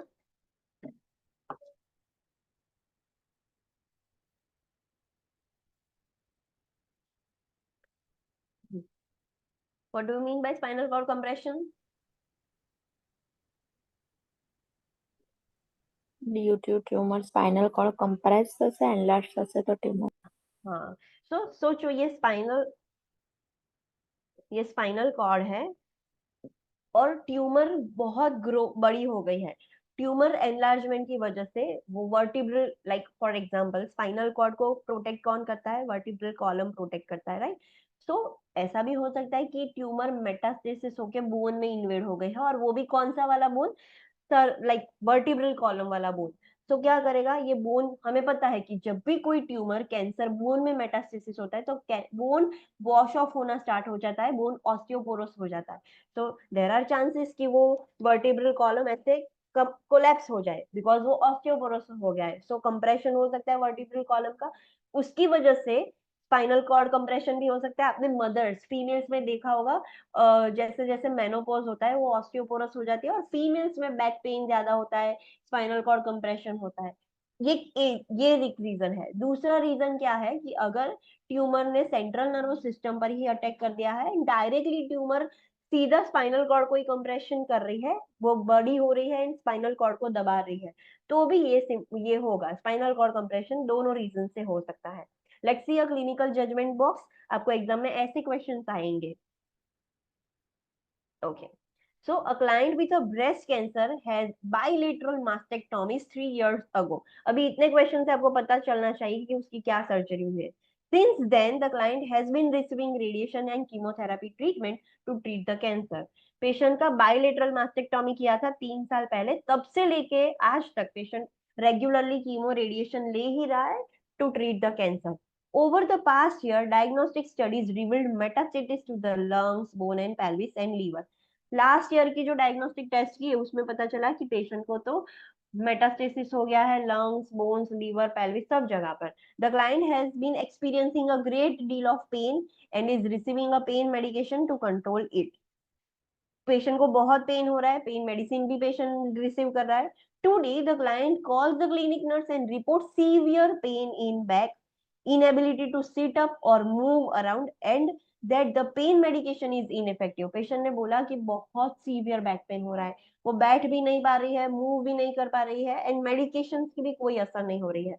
The client is also experiencing muscle weakness and numbness and tingling sensation in the legs.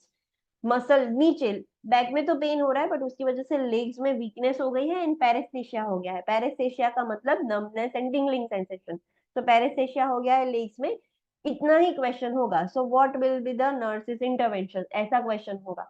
सो ये question पढ़ के आपको पता चलना चाहिए कि पेशेंट को क्या हुआ है. ड्यू टू कैंसर पेशेंट को ऑन्कोलॉजिकल इमरजेंसी हुई है, that is spinal cord compression. We have to notify the PHCP immediately and उसके इंटरवेंशंस लेने होंगे.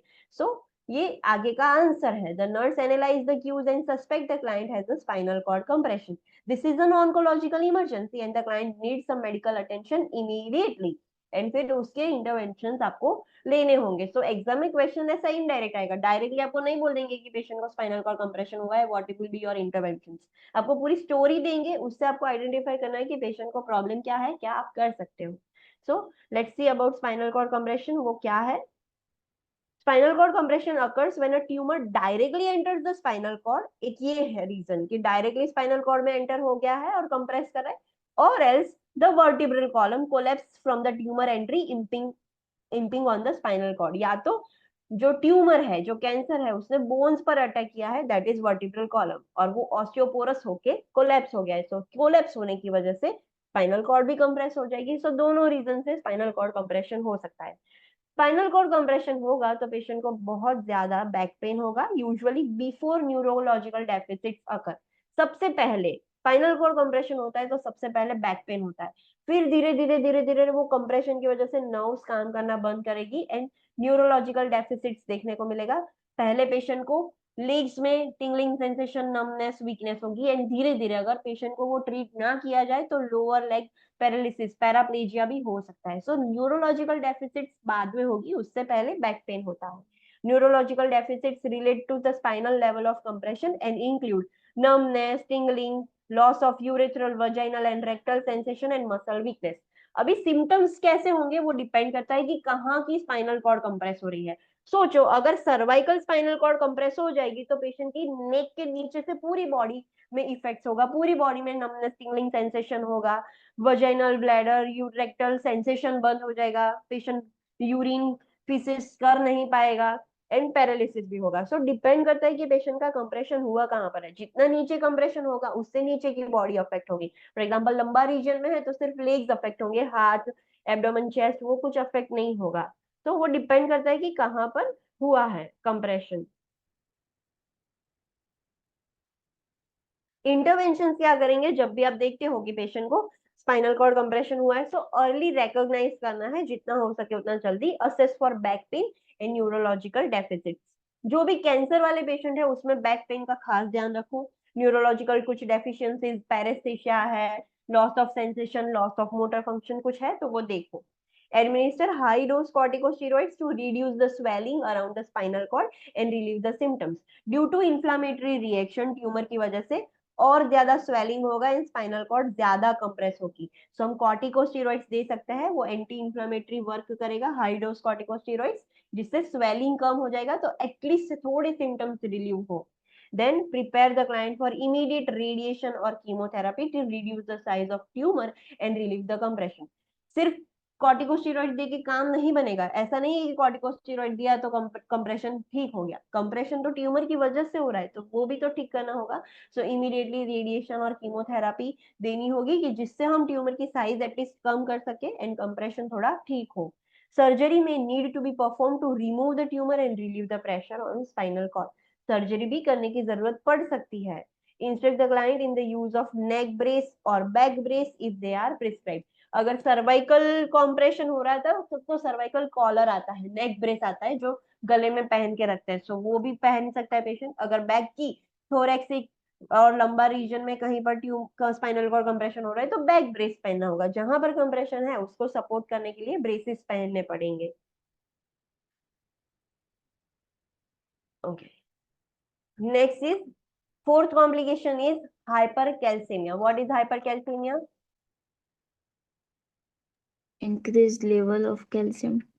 कैसे होगा कैंसर में increase level of calcium? Tell me.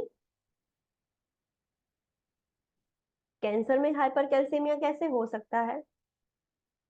osteoporosis, हाँ, सो जब कैंसर लाइक एडवांस स्टेज में चला जाता है और मैलिग्नेंसी मतलब स्प्रेड होके बोन्स में इन्वेड हो गया, अब बोन्स भी अफेक्ट हो गए, सो वो जहां पर भी जो भी एरिया के बोन्स अफेक्ट हुए हैं वहां पर वो ट्यूमर बोन्स में से कैल्शियम निकाल निकाल कर ब्लड में डालेगी और उसकी वजह से प्रॉब्लम हो सकता है। सो let's C. Hypercalcemia is a late manifestation of extensive malignancy that occurs most often with bone metastasis. जब bone metastasis हो जाता है तब hypercalcemia होता है, and when the bone releases calcium into the bloodstream, और उसमें होगा क्या, जब bone metastasis bone involve हो जाएगी तो bone में से calcium release होगा, blood stream में आ जाएगा। Decreased physical mobility contributes to worsen the hypercalcemia. Yes, जो person long term bed ridden होते हैं, जो एक्सरसाइज नहीं करते हैं, इमोबाइल है, उनमें भी ऑस्टियोपोरोसिस ज्यादा हो जाता है। आपने देखा होगा सेडेंट्री लाइफस्टाइल की वजह से ऑस्टियोपोरोसिस बढ़ता है। क्यों? बिकॉज वो पर्सन है वो अपने हाथ पैर बोन्स की एक्सरसाइज ही नहीं कर रहा है, तो पड़े पड़े बोन्स सारा कैल्शियम वॉश हो रहा है। सो एक तो कैंसर की वजह से हो रहा है और उसमें भी पेशेंट को ज्यादा एक्सटेंसिव स्टेज में है तो पेशेंट बेड रिडन है, तो उसकी वजह से और ज्यादा वर्स होगा हाइपरकैल्सीमिया। अर्ली साइंस हमें पता कैसे चलेगा कि हाइपरकैल्सीमिया है? सो स्टार्टिंग में अर्ली साइंस में क्या होगा? फटीग होगा, एनोरेक्सिया होगा, nausea, vomiting, constipation and polyuria. This are the initial early sign and symptoms. More serious symptoms क्या होंगे? It include severe muscle weakness. Calcium is important for which organ? Muscles. Tell me, अगर calcium increase हो जाता है तो muscle activity कैसी होगी? Calcium increase होगा तो मसल एक्टिविटी कैसी होगी? इंक्रीज होगी, राइट? डिक्रीज था। यस। कैल्शियम इंक्रीज होता है तो मसल एक्टिविटी रिड्यूस होती है, एंड कैल्शियम डिक्रीज होता है तो मसल एक्टिविटी इंक्रीज होती है। दिस आर ऑपोजिट, बट वो डायरेक्टली मसल्स को अफेक्ट करेगा, बॉडी के सारे मसल्स। हार्ट भी एक मस्क्यूलर है, डायफ्राम भी मसल्स है, सो जितने भी मसल्स है बॉडी में सब अफेक्ट हो जाएंगे। सो जितना कैल्शियम ज्यादा होगा उतनी वीकनेस ज्यादा होगी, सो सीवियर मसल वीकनेस होगी। डीप टेंडन रिफ्लेक्सेस भी कम हो जाएंगे। पैरालिटिक इलियस होगा, बिकॉज इंटेस्टाइन में भी मस्क्यूलर ऑर्गन्स है जो मूवमेंट करते हैं, तो वो भी पैरालिसिस हो जाएगा, इलियम भी पैरालाइज हो जाएगा, डिहाइड्रेटेड हो जाएगा पेशेंट। चेंजिंग ईसीजी, हार्ट भी एक मस्क्यूलर ऑर्गन है तो उसके मसल्स भी वीक हो जाएंगे, तो ईसीजी में भी चेंजेस देखने को मिलेंगे। So this are the serious sign and symptoms. अब ब्लड टेस्ट करोगे तो भी पता चलेगा कि कैल्शियम इज सो हाई, तो उसमें भी पता चल जाएगा। इंटरवेंशन क्या करने हैं? तो monitor the serum calcium level and ECG changes. पहले तो हमें मॉनिटर करना है कि है कितना कैल्शियम। ईसीजी चेंजेस क्या है, वरना अगर कुछ अभी नहीं किया तो कार्डियक अरेस्ट में भी जा सकता है पेशेंट, तो ये मॉनिटर करना है। एडमिनिस्टर ओरल और parenteral fluids as prescribed. IV fluids देना है तो एटलीस्ट थोड़ा डाइल्यूट हो सके। And administer medications that lower the calcium level. कौन सी मेडिकेशंस देंगे जिससे कैल्शियम लेवल कम होगा? हमने आगे भी देखा है, which medications are given to reduce the calcium level, the enemy of calcium? potassium, no, phosphorus, phosphorus. तो कौन सी मेडिसिन? बाइफॉस्फोनेट। यस, बिसफॉस्फोनेट। पता कैसे चलेगा? This are the bisphosphonate medication. dronate, हाँ, सफिक्स उसका ड्रोनेट होगा, सो वो मेडिकेशन दे सकते हैं। And we can control the nausea and vomiting as prescribe. Hypercalcaemia की वजह से ये नोजिया वॉमिटिंग हो रहा था तो मेडिसिन देंगे, कैल्शियम कम करेंगे, दैट इज नोजिया वॉमिटिंग भी हम कम कर पाएंगे, कंट्रोल कर पाएंगे। Prepare the client for dialysis if the conditions become life threatening और is in accompanied by renal impairment. Calcium बहुत ज्यादा बढ़ जाएगा तो किडनी फेल भी हो सकती है। आपने मेडिसिन दी फिर भी लाइक कंडीशन बहुत खतरनाक हो गया है, बहुत ज्यादा एक्सट्रीमली वर्स हो गया है, सो इमीडिएटली पेशेंट को डायलिसिस के लिए प्रिपेयर करना होगा। हमें डायलिसिस करके कैल्शियम कम करना पड़ेगा, वरना पेशेंट की जान भी जा सकती है। Encourage walking to prevent the breakdown of bone. Tumour की वजह से ये होगा ही, बिकॉज बोन इन्वॉल्व हो गया है, तो हम वो तो ठीक नहीं कर सकते, बट पेशेंट को बोलना है कि एटलीस्ट वॉकिंग करना रखो, कि वो सब चीजें ध्यान में रखो, तो एटलीस्ट वर्ड्स ना हो। ऑलरेडी बोन्स तो कैल्शियम निकाल कर ब्लड में बढ़ा रहे हैं, बोन में से तो कैल्शियम निकल रहा है, बट आप मोबिलिटी मेंटेन रखो, चलना चालू रखो तो और वर्स ना हो जाए. सो this could be the intervention for hypercalcemia.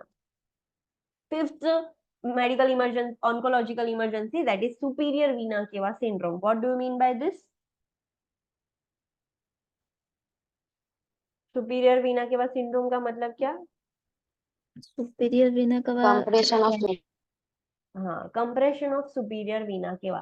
Superior vena केवा का काम क्या है? अपर बॉडी पार्ट्स में से ब्लड को लेकर हार्ट की तरफ ले जाना. तो वो ही कंप्रेस हो रही है ड्यू टू ट्यूमर. सबसे कॉमन जो नेक में ट्यूमर होती है, कोई भी नेक का कैंसर है, थायराइड है, ईसोफेजियल है, कहीं पर इतने पोर्शन का, लंग के ऊपर के लोब का, तो नेक रीजन में कोई ट्यूमर है तो वहां पर हमें पता है कि सुपीरियर वीना केवा भी वहां पर है. तो due to that neck tumour, tumour जैसे जैसे बड़ी होगी वो ट्यूमर कंप्रेस करती जाएगी सुपीरियर वीना केवा को. कोई भी लिम्फ नोड का भी कैंसर है नेक में, तो कोई भी कैंसर है नेक के एरिया में, तो वो ट्यूमर जैसे जैसे बड़ी होगी सुपीरियर वीना केवा कंप्रेस होती जाएगी. ना सोचो, सुपीरियर वीना केवा ही कंप्रेस हो जाएगी, सो ऊपर के बॉडी पार्ट्स में से ब्लड हार्ट की तरफ नहीं जा रहा है, सो वो ब्लड वहां पर ही रहेगा. So there will be edema on the upper extremities. Let's see. Superior vena cava syndrome occurs when the SVC is compressed or obstructed by the tumor growth. अब होता कैसे है? So commonly associated with lung cancer and lymphoma, जो भी नेक side के जो है tumours, उसके में सबसे ये ज्यादा कॉमन है. पता कैसे चलेगा कि पेशेंट को सुपीरियर वीना केवा सिंड्रोम हुआ है? So the sign and symptoms results from the blockage of the blood flow in the venous systems of head, neck and upper trunk. upper trunk, head, neck, जो ऊपर का पूरा है वहां से ब्लड फ्लो नॉर्मली एसवीसी लेके जाता था. अब उसके सिम्टम्स कैसे होंगे कि ब्लड फ्लो ही ब्लॉक हो रहा है, प्रॉपरली जा नहीं पा रहा है, तो उसके ही रिलेटेड सिम्टम्स होंगे. So early sign and symptoms क्या होंगे? मॉर्निंग में ज्यादा होता है, that occurs generally in the morning, which includes oedema of the face. Patient को ऊपर की साइड पर ही एडिमा होगा, नीचे लेग्स में और वहां पर एडिमा नहीं है. So oedema on the face, specially around the eyes, periorbital oedema होगा. टाइटनेस ऑफ द शर्ट और ब्लाउज कॉलर. यस, पेशेंट कुछ भी पहनेगा, लाइक शर्ट पहन रहा है, ब्लाउज कुछ भी पहन रहा है, तो पेशेंट को इतने पोर्शन में टाइट फील होगा बिकॉज वहां पर एडिमा हो गया है. सो जब भी ये साइन एंड सिम्टम देखने को मिलता है उसको हम क्या बोलते हैं? what it is called as? It is called as Stokes sign. तो ये क्लासिकल साइन है एसवीसी सिंड्रोम की. याद रखना है कि whenever patient experience Stokes sign, it indicates the patient is suffering from SVC syndrome. Understood? Yes or no? हाँ, so exam में ये भी लिखा हुआ हो सकता है और एल्स सिर्फ स्टोक साइन भी लिखा हुआ हो सकता है. मतलब दोनों का पता होना चाहिए.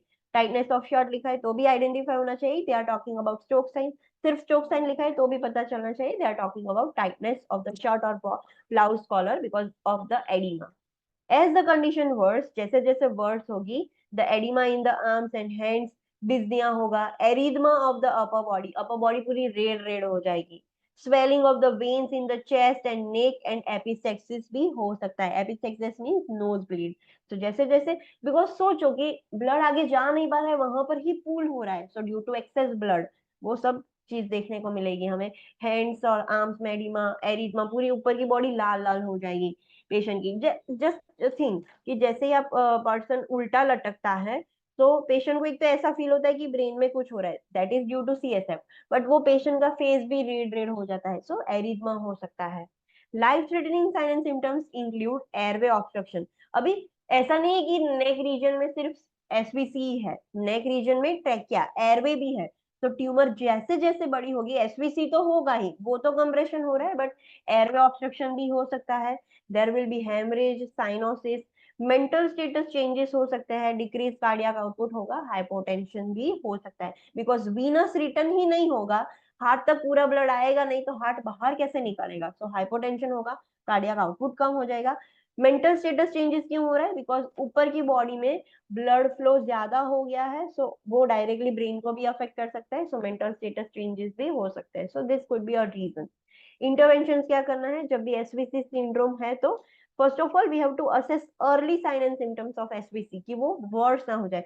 पहले ही हमें आइडेंटिफाई कर देना है कि ये साइन है मतलब पेशेंट को एसवीसी सिंड्रोम है. Place the client in a semi-Fowler's position and administer corticosteroids and diuretics as prescribed. Patient को semi-Fowler's position देना है कि जिससे होकर ये जो वीनस रिटर्न है ऊपर का ब्लड फ्लो सीधा हार्ट की तरफ जाए एंड वो मेंटेन रहे. सो पेशेंट को semi-Fowler's position देनी है. corticosteroids देंगे कि इन्फ्लामेशन कम हो एंड थोड़ा कंप्रेशन रिलीव हो सके. पेशेंट को डायूरेटिक्स देंगे कि maximum amount of flow divert होके निकल सके, जो एडिमा हुआ है वो कम हो सके. Prepare the client for high dose because cause is tumour, तो वो भी तो निकालना पड़ेगा. तो prepare the client for high dose radiation therapy to the mediastinal area. ये जो ऊपर का चेस्ट एरिया है वहां पर हाई डोज रेडिएशन थेरापी देनी होगी and possible surgery to insert a metal stent in the vena cava. जैसे एंजियोप्लास्टी में कोरोनरी आर्टरी के अंदर हम ऐसे मेटल स्टेंट रख देते थे, so we can also do the same thing. Superior vena cava में ही स्टेंट रख देंगे तो ट्यूमर कितनी भी बड़ी हो वो वीना केवा कंप्रेशन नहीं होगा. सो ये भी हम कर सकते हैं, पॉसिबल सर्जरी ये भी हम कर सकते हैं.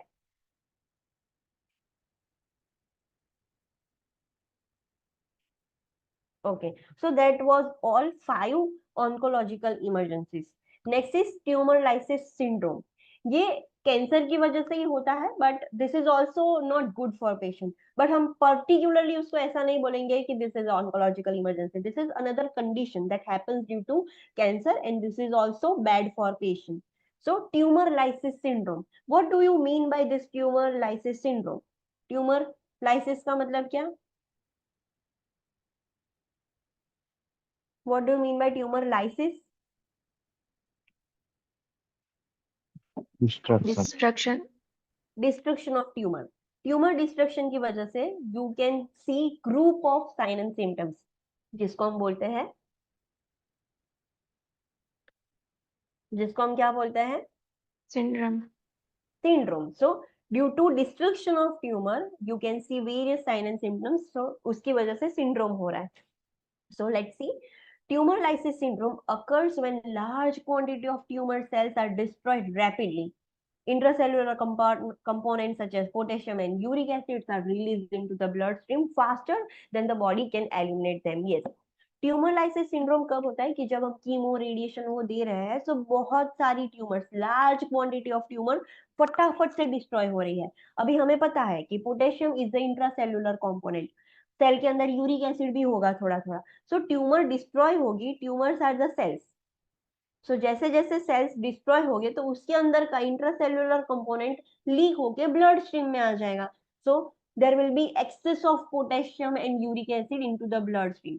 अभी हमारे बॉडी में जब हम कोई भी पेशेंट को कीमो एंड रेडिएशन देते हैं तो जो ट्यूमर है वो ब्रेक हो रही है and potassium and uric acid निकल रहा है, उसमें भी निकल रहा है, बट किडनी उसको निकाल रही है यूरिन से बॉडी के बाहर. बट ये तो इतना ज्यादा डिस्ट्रक्शन हो गया कि किडनी उतना फास्ट तो निकाल भी नहीं पा रही है. किडनी को टाइम लग रहा है बट ये तो बढ़ ही जा रहा है. तो ये जो इम्बैलेंस है टेम्पररी पीरियड के लिए, जब access potassium and uric acid हो जाएगा तब प्रॉब्लम हो सकता है. And not only potassium and uric acid, phosphorus भी उसमें से रिलीज होता है. Understood what is tumour lysis syndrome? Yes. हाँ. So tumor lysis syndrome can indicate that cancer treatment is destroying the tumor cells. Okay. ये एक चीज, tumour lysis syndrome हो रहा है उससे एक अच्छी बात है कि हमें वो पता चलेगा कि हम जो ट्रीटमेंट दे रहे हैं कैंसर की ट्रीटमेंट वो ट्यूमर्स को तो डिस्ट्रॉय कर रही है. That is the good thing. But however if left untreated it can cause severe tissue damage and death. अगर हमने ये ठीक नहीं किया, ट्यूमर लाइसिस सिंड्रोम होना that is a good thing कि ट्यूमर्स तो डिस्ट्रॉय हो रही है, बट उसकी वजह से जो प्रॉब्लम हो रहा है, पोटेशियम हाइपरकैलेमिया हो गया, हाइपर यूरिसेमिया हो गया, हाइपरफॉस्फेटेमिया हो गया, सो ये हमें ठीक करना होगा वरना उसकी वजह से ही पेशेंट की डेथ हो जाएगी. सो होता क्या है ट्यूमर लाइसिस सिंड्रोम में? हाइपरकैलेमिया होगा due to high level of potassium, hyperuricaemia होगा, high uric acid levels into the blood, and hyperphosphataemia होगा. Now we know phosphate and which electrolyte are enemies? Calcium calcium. So phosphate बढ़ेगा तो calcium कैसा होगा? Decrease. Decrease होगा. सो ये तीन main चीज हो रही थी, hyperkalaemia, hyperuricaemia and hyperphosphataemia. Due to hyperphosphataemia there will be hypocalcaemia. So hyperphosphataemia with resultant hypocalcaemia. Hyperphosphataemia अकेला नहीं आएगा, वो बोलेगा कि मैं तो कैल्शियम को कम करके ही छोड़ूंगा. So there will be hypocalcaemia also. This all thing occurs and hyperuricemia can lead to acute kidney injury.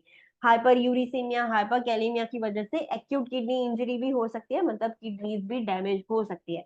अभी किडनी बेचारी धीरे धीरे करके भी वो एलिमिनेट कर रही थी, सोचो due to hyperuricaemia kidney damage हो जाएगी तो वो धीरे धीरे करके भी बॉडी में से क्लियर कर रही थी, वो भी नहीं कर पाएगी फिर, और ज्यादा बढ़ता रहेगा। So this is whole chaos, बहुत सारा प्रॉब्लम हो जाएगा। सो इंटरवेंशन हमें क्या करनी होगी? एनकरेज ओरल हाइड्रेशन, पेशेंट को बोलना है कि पानी ज्यादा पिए। We can also give IV hydration, may be prescribed. Monitor the renal function and intake and output and ensure that client is on a renal diet with low potassium and phosphorus. Patient को पानी पीने का भी बोल सकते हैं हम, IV fluid से भी पानी ज्यादा दे सकते हैं। पेशेंट का किडनी फंक्शन टेस्ट हमें मॉनिटर करते रहना है, उसका इंटेक आउटपुट चेक करना है। अगर जैसे ही आपको दिखा कि यूरिन आउटपुट 30 ml पर आवर से कम हो गया है, मतलब किडनी अफेक्ट हो गई है, तो उसका प्रॉपर रीनल फंक्शन मॉनिटरिंग करता रहना पड़ेगा। जो भी पेशेंट कैंसर की ट्रीटमेंट ले रहा है उसको रीनल डाइट देना होगा, लो पोटेशियम लो फॉस्फोरस वाला, लो प्रोटीन वाला, बिकॉज प्रोटीन में से भी यूरिक एसिड निकलता है। तो ये सारे डाइट देने होंगे, सो एटलीस्ट हम ये थोड़ा कंट्रोल में कर पाए। We have to monitor weight and electrolyte values, patient का वेट मॉनिटरिंग करना है, इलेक्ट्रोलाइट लेवल्स सारे चेक करते रहना है। Administer diuretics to increase the urine flow through the kidneys as prescribed, diuretics दे सकते हैं कि जिससे ये सब कुछ निकल जाए बॉडी में से। Administer medication that excrete the excretion of that increases the excretion of purine such as allopurinol as prescribed. Yes, purines and pyrimidines ये जो है, these are the substitutes of protein। जब प्रोटीन का ब्रेक डाउन होता है सो उसके बहुत सारे कंपोनेंट्स ब्लड के अंदर रिलीज होते हैं, and purines and pyrimidines are one of this, वो प्रोटीन के ही सब्स्टिट्यूट्स है। सो अगर वो भी बढ़ेंगे सो अल्टीमेटली प्रोटीन का लेवल ही बढ़ रहा है। यूरिक एसिड क्या है? It is a substitute of protein, so उसकी वजह से और यूरिक एसिड बढ़ेगा। सो हमें ऐसी मेडिकेशंस देनी है कि जो ब्लड में से प्यूरिन्स लाइक एलोप्यूरिनॉल और वो सब निकाल सके बॉडी में से। We have to prepare to administer IV infusion of glucose and insulin to treat the hyperkalemia। Potassium को ट्रीट करने के लिए, हाइपरकैलेमिया मतलब पोटेशियम को कम करने के लिए, we can give glucose and insulin. Why? What is the relation of this? ये रैशनल आपको पता होना चाहिए, ये इंपॉर्टेंट पॉइंट है, एग्जाम में इस पर से क्वेश्चंस आते हैं। Why we are giving glucose and insulin to treat the hyperkalemia? What is the relation of this thing?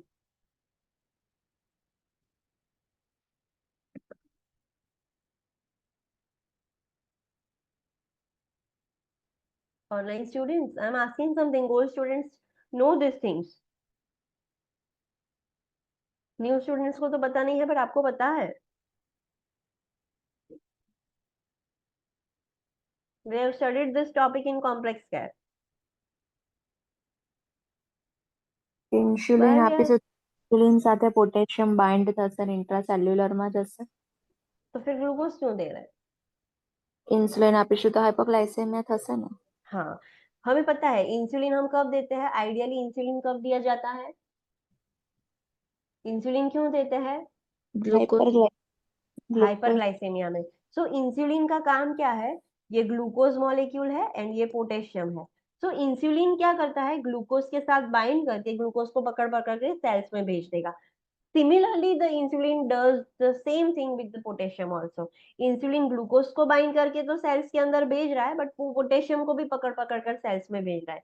So ultimately blood में से तो पोटेशियम कम हो गया, अच्छी बात है, बट ग्लूकोज भी तो कम हो रहा है। So to prevent the hypoglycaemia we are giving glucose also. Understand new students? ये ट्रीटमेंट याद रखनी है। हाइपरकैलेमिया है तो डॉक्टर इंसुलिन देंगे to treat the hyperkalaemia, because insulin potassium के साथ बाइंड होके उसको सेल्स के अंदर भेज देगा, तो ब्लड में तो ऑटोमेटिक कम हो जाएगा, बिकॉज सारा ब्लड से निकलकर सेल्स में जा रहा है। उसकी मेन जगह भी वही है, potassium is a intracellular compartment, उसको सेल में ही रहना होता है। थोड़ा अमाउंट ब्लड में होगा, ब्लड में कितना होता है? 3.5 to 5 milliequivalent per litre, इतना ब्लड में होता है, बाकी का सेल्स के अंदर होता है। जब वो बढ़ जाता है तो डॉक्टर इंसुलिन देते हैं कि एक्स्ट्रा पोटेशियम सेल्स के अंदर चला जाए, बट वो पोटेशियम के साथ साथ ग्लूकोज को भी लेकर चला जाएगा, तो ग्लूकोज कम हो जाएगा। So to prevent hypoglycaemia doctors glucose and insulin दोनों साथ में देते हैं। Prepare the client for dialysis if hyperkalemia and hyperuricemia persist despite of treatment।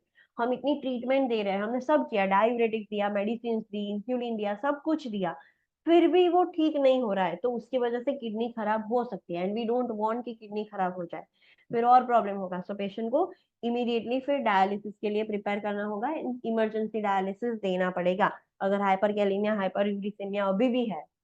Got it? Yes. Okay, so this is the treatment for tumour lysis syndrome. ये कुछ भी condition cancer वाले patient में होती है तो उसकी वजह से उसकी डेथ हो सकती है। Okay, 1 2 3 4 5 6 7 8 9 10। Okay, we can not complete this, तो आज के लिए इतना रखते हैं। अब ऑन्कोलॉजिकल कंडीशंस खत्म हो गए। ये चैप्टर का नाम क्या था? Oncological and haematological problems. So यहाँ तक सारी ऑन्कोलॉजिकल प्रॉब्लम्स खत्म हो गए हैं। कल हम देखेंगे haematological problems, so blood related problems, और फिर ये चैप्टर खत्म हो जाएगा। Okay, let's do a quick revision. आज हमने क्या देखा? आज हमने सिर्फ ऑन्कोलॉजिकल इमरजेंसी देखी है। कितनी ऑन्कोलॉजिकल इमरजेंसीज है? 5, 5। विचार दे।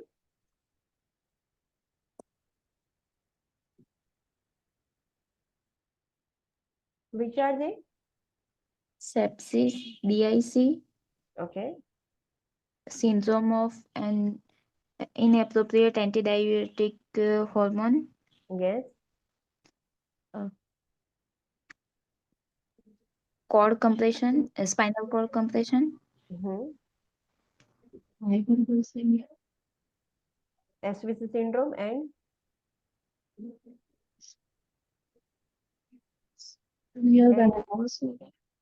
sorry, hypercalcemia, hypercalcemia। Okay, so ये 5 ऑन्कोलॉजिकल इमरजेंसी है। दूसरी भी एक इमरजेंसी सिचुएशन है, व्हाट इज दैट?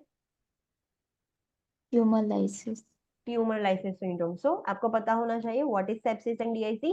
कैंसर में क्यों होता है? बिकॉज कैंसर में इम्यूनिटी डाउन हो जाती है तो सेप्सिस होगा, सेप्सिस होगा तो वो डीआईसी भी होने के चांसेस है। And DIC is a abnormal clotting and bleeding disorder, जिसमें एबनॉर्मल क्लॉट फॉर्मेशन भी होगा, ब्लीडिंग भी होगा। सो ये हमें पहले ही आइडेंटिफाई करना है, वी हैव टू प्रिवेंट कि पेशेंट को सेप्सिस ना हो जाए। तो उसके आप इंटरवेंशन लोगे। अगर कोई भी इन्फेक्शन के, ब्लीडिंग के साइन दिख रहे हैं तो हमें वो ट्रीट करना होगा। What is this red important point?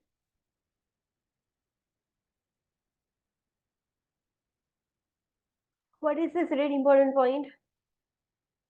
PHCP को immediately inform करना है ऑन्कोलॉजिकल इमरजेंसीज हो जाए तो। हाँ, बिकॉज ये लाइफ थ्रेटनिंग है, पेशेंट की जान जा सकती है, ये 5 होगी तो, और वो 6 वाली भी कुछ हो गया तो भी जा सकता है। नेक्स्ट है syndrome of inappropriate anti diuretic hormone. अभी ये कैंसर में क्यों इंपॉर्टेंट है? बिकॉज ट्यूमर्स है, दे आर वेरी स्मार्ट, वो directly anti diuretic hormone produce करके सीक्रेट कर सकती है, या तो ऐसे सब्सटेंस को स्टिम्युलेट करेगी जो सेम एंटी डायूरेटिक हार्मोन जैसा मिमिक करेगा, काम करेगा। तो उसकी वजह से बॉडी में फ्लूइड रिटेंशन होगा, फ्लूइड रिटेंशन होगा तो सारा जो सोडियम है वो डाइल्यूट हो जाएगा, एंड डाइल्यूशनल हाइपोनेट्रेमिया होगा। तो उसके साइन एंड सिम्टम्स दिखेंगे हमें, mild sign and symptoms to severe sign and symptoms. Serum sodium level अगर 110 पहुंच गया तो पेशेंट को कभी भी सीजर्स आ सकते हैं, कोमा में जा सकते हैं, एंड डेथ भी हो सकती है। I have seen one patient जिसको हाइपोनेट्रेमिया की वजह से सीजर्स आए एंड उसकी डेथ हो गई।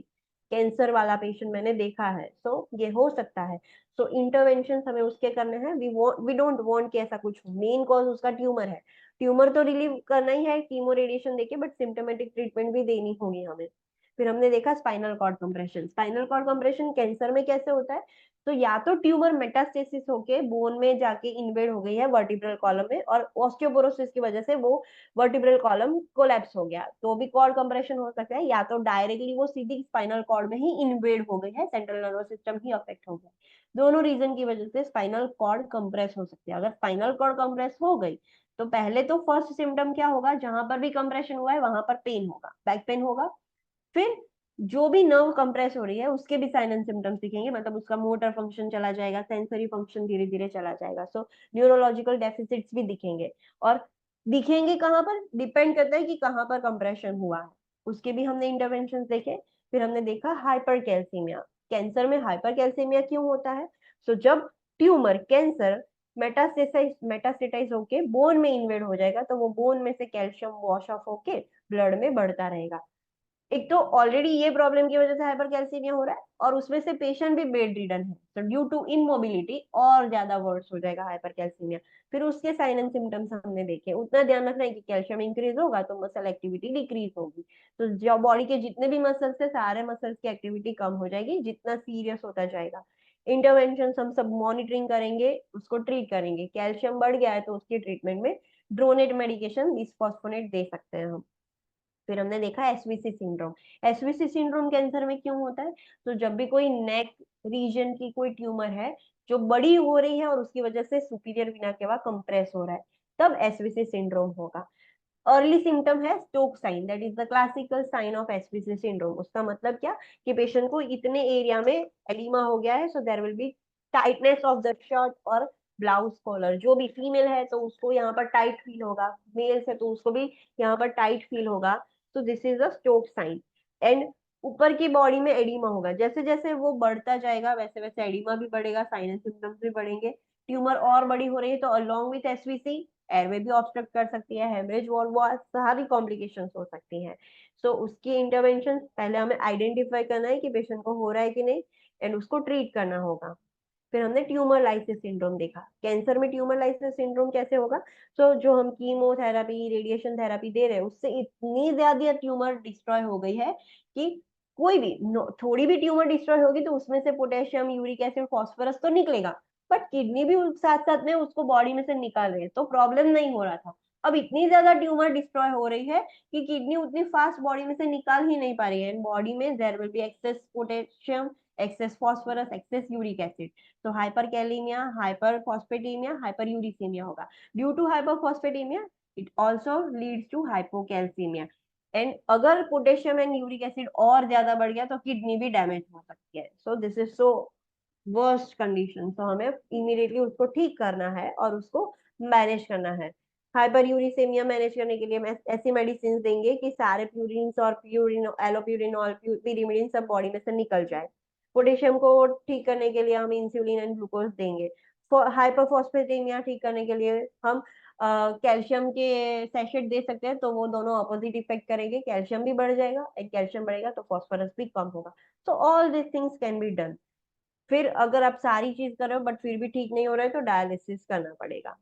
Got it? यस और no? Yes, ma'am. Okay, so see you tomorrow at 9 AM। Thank you. Thank you, ma'am.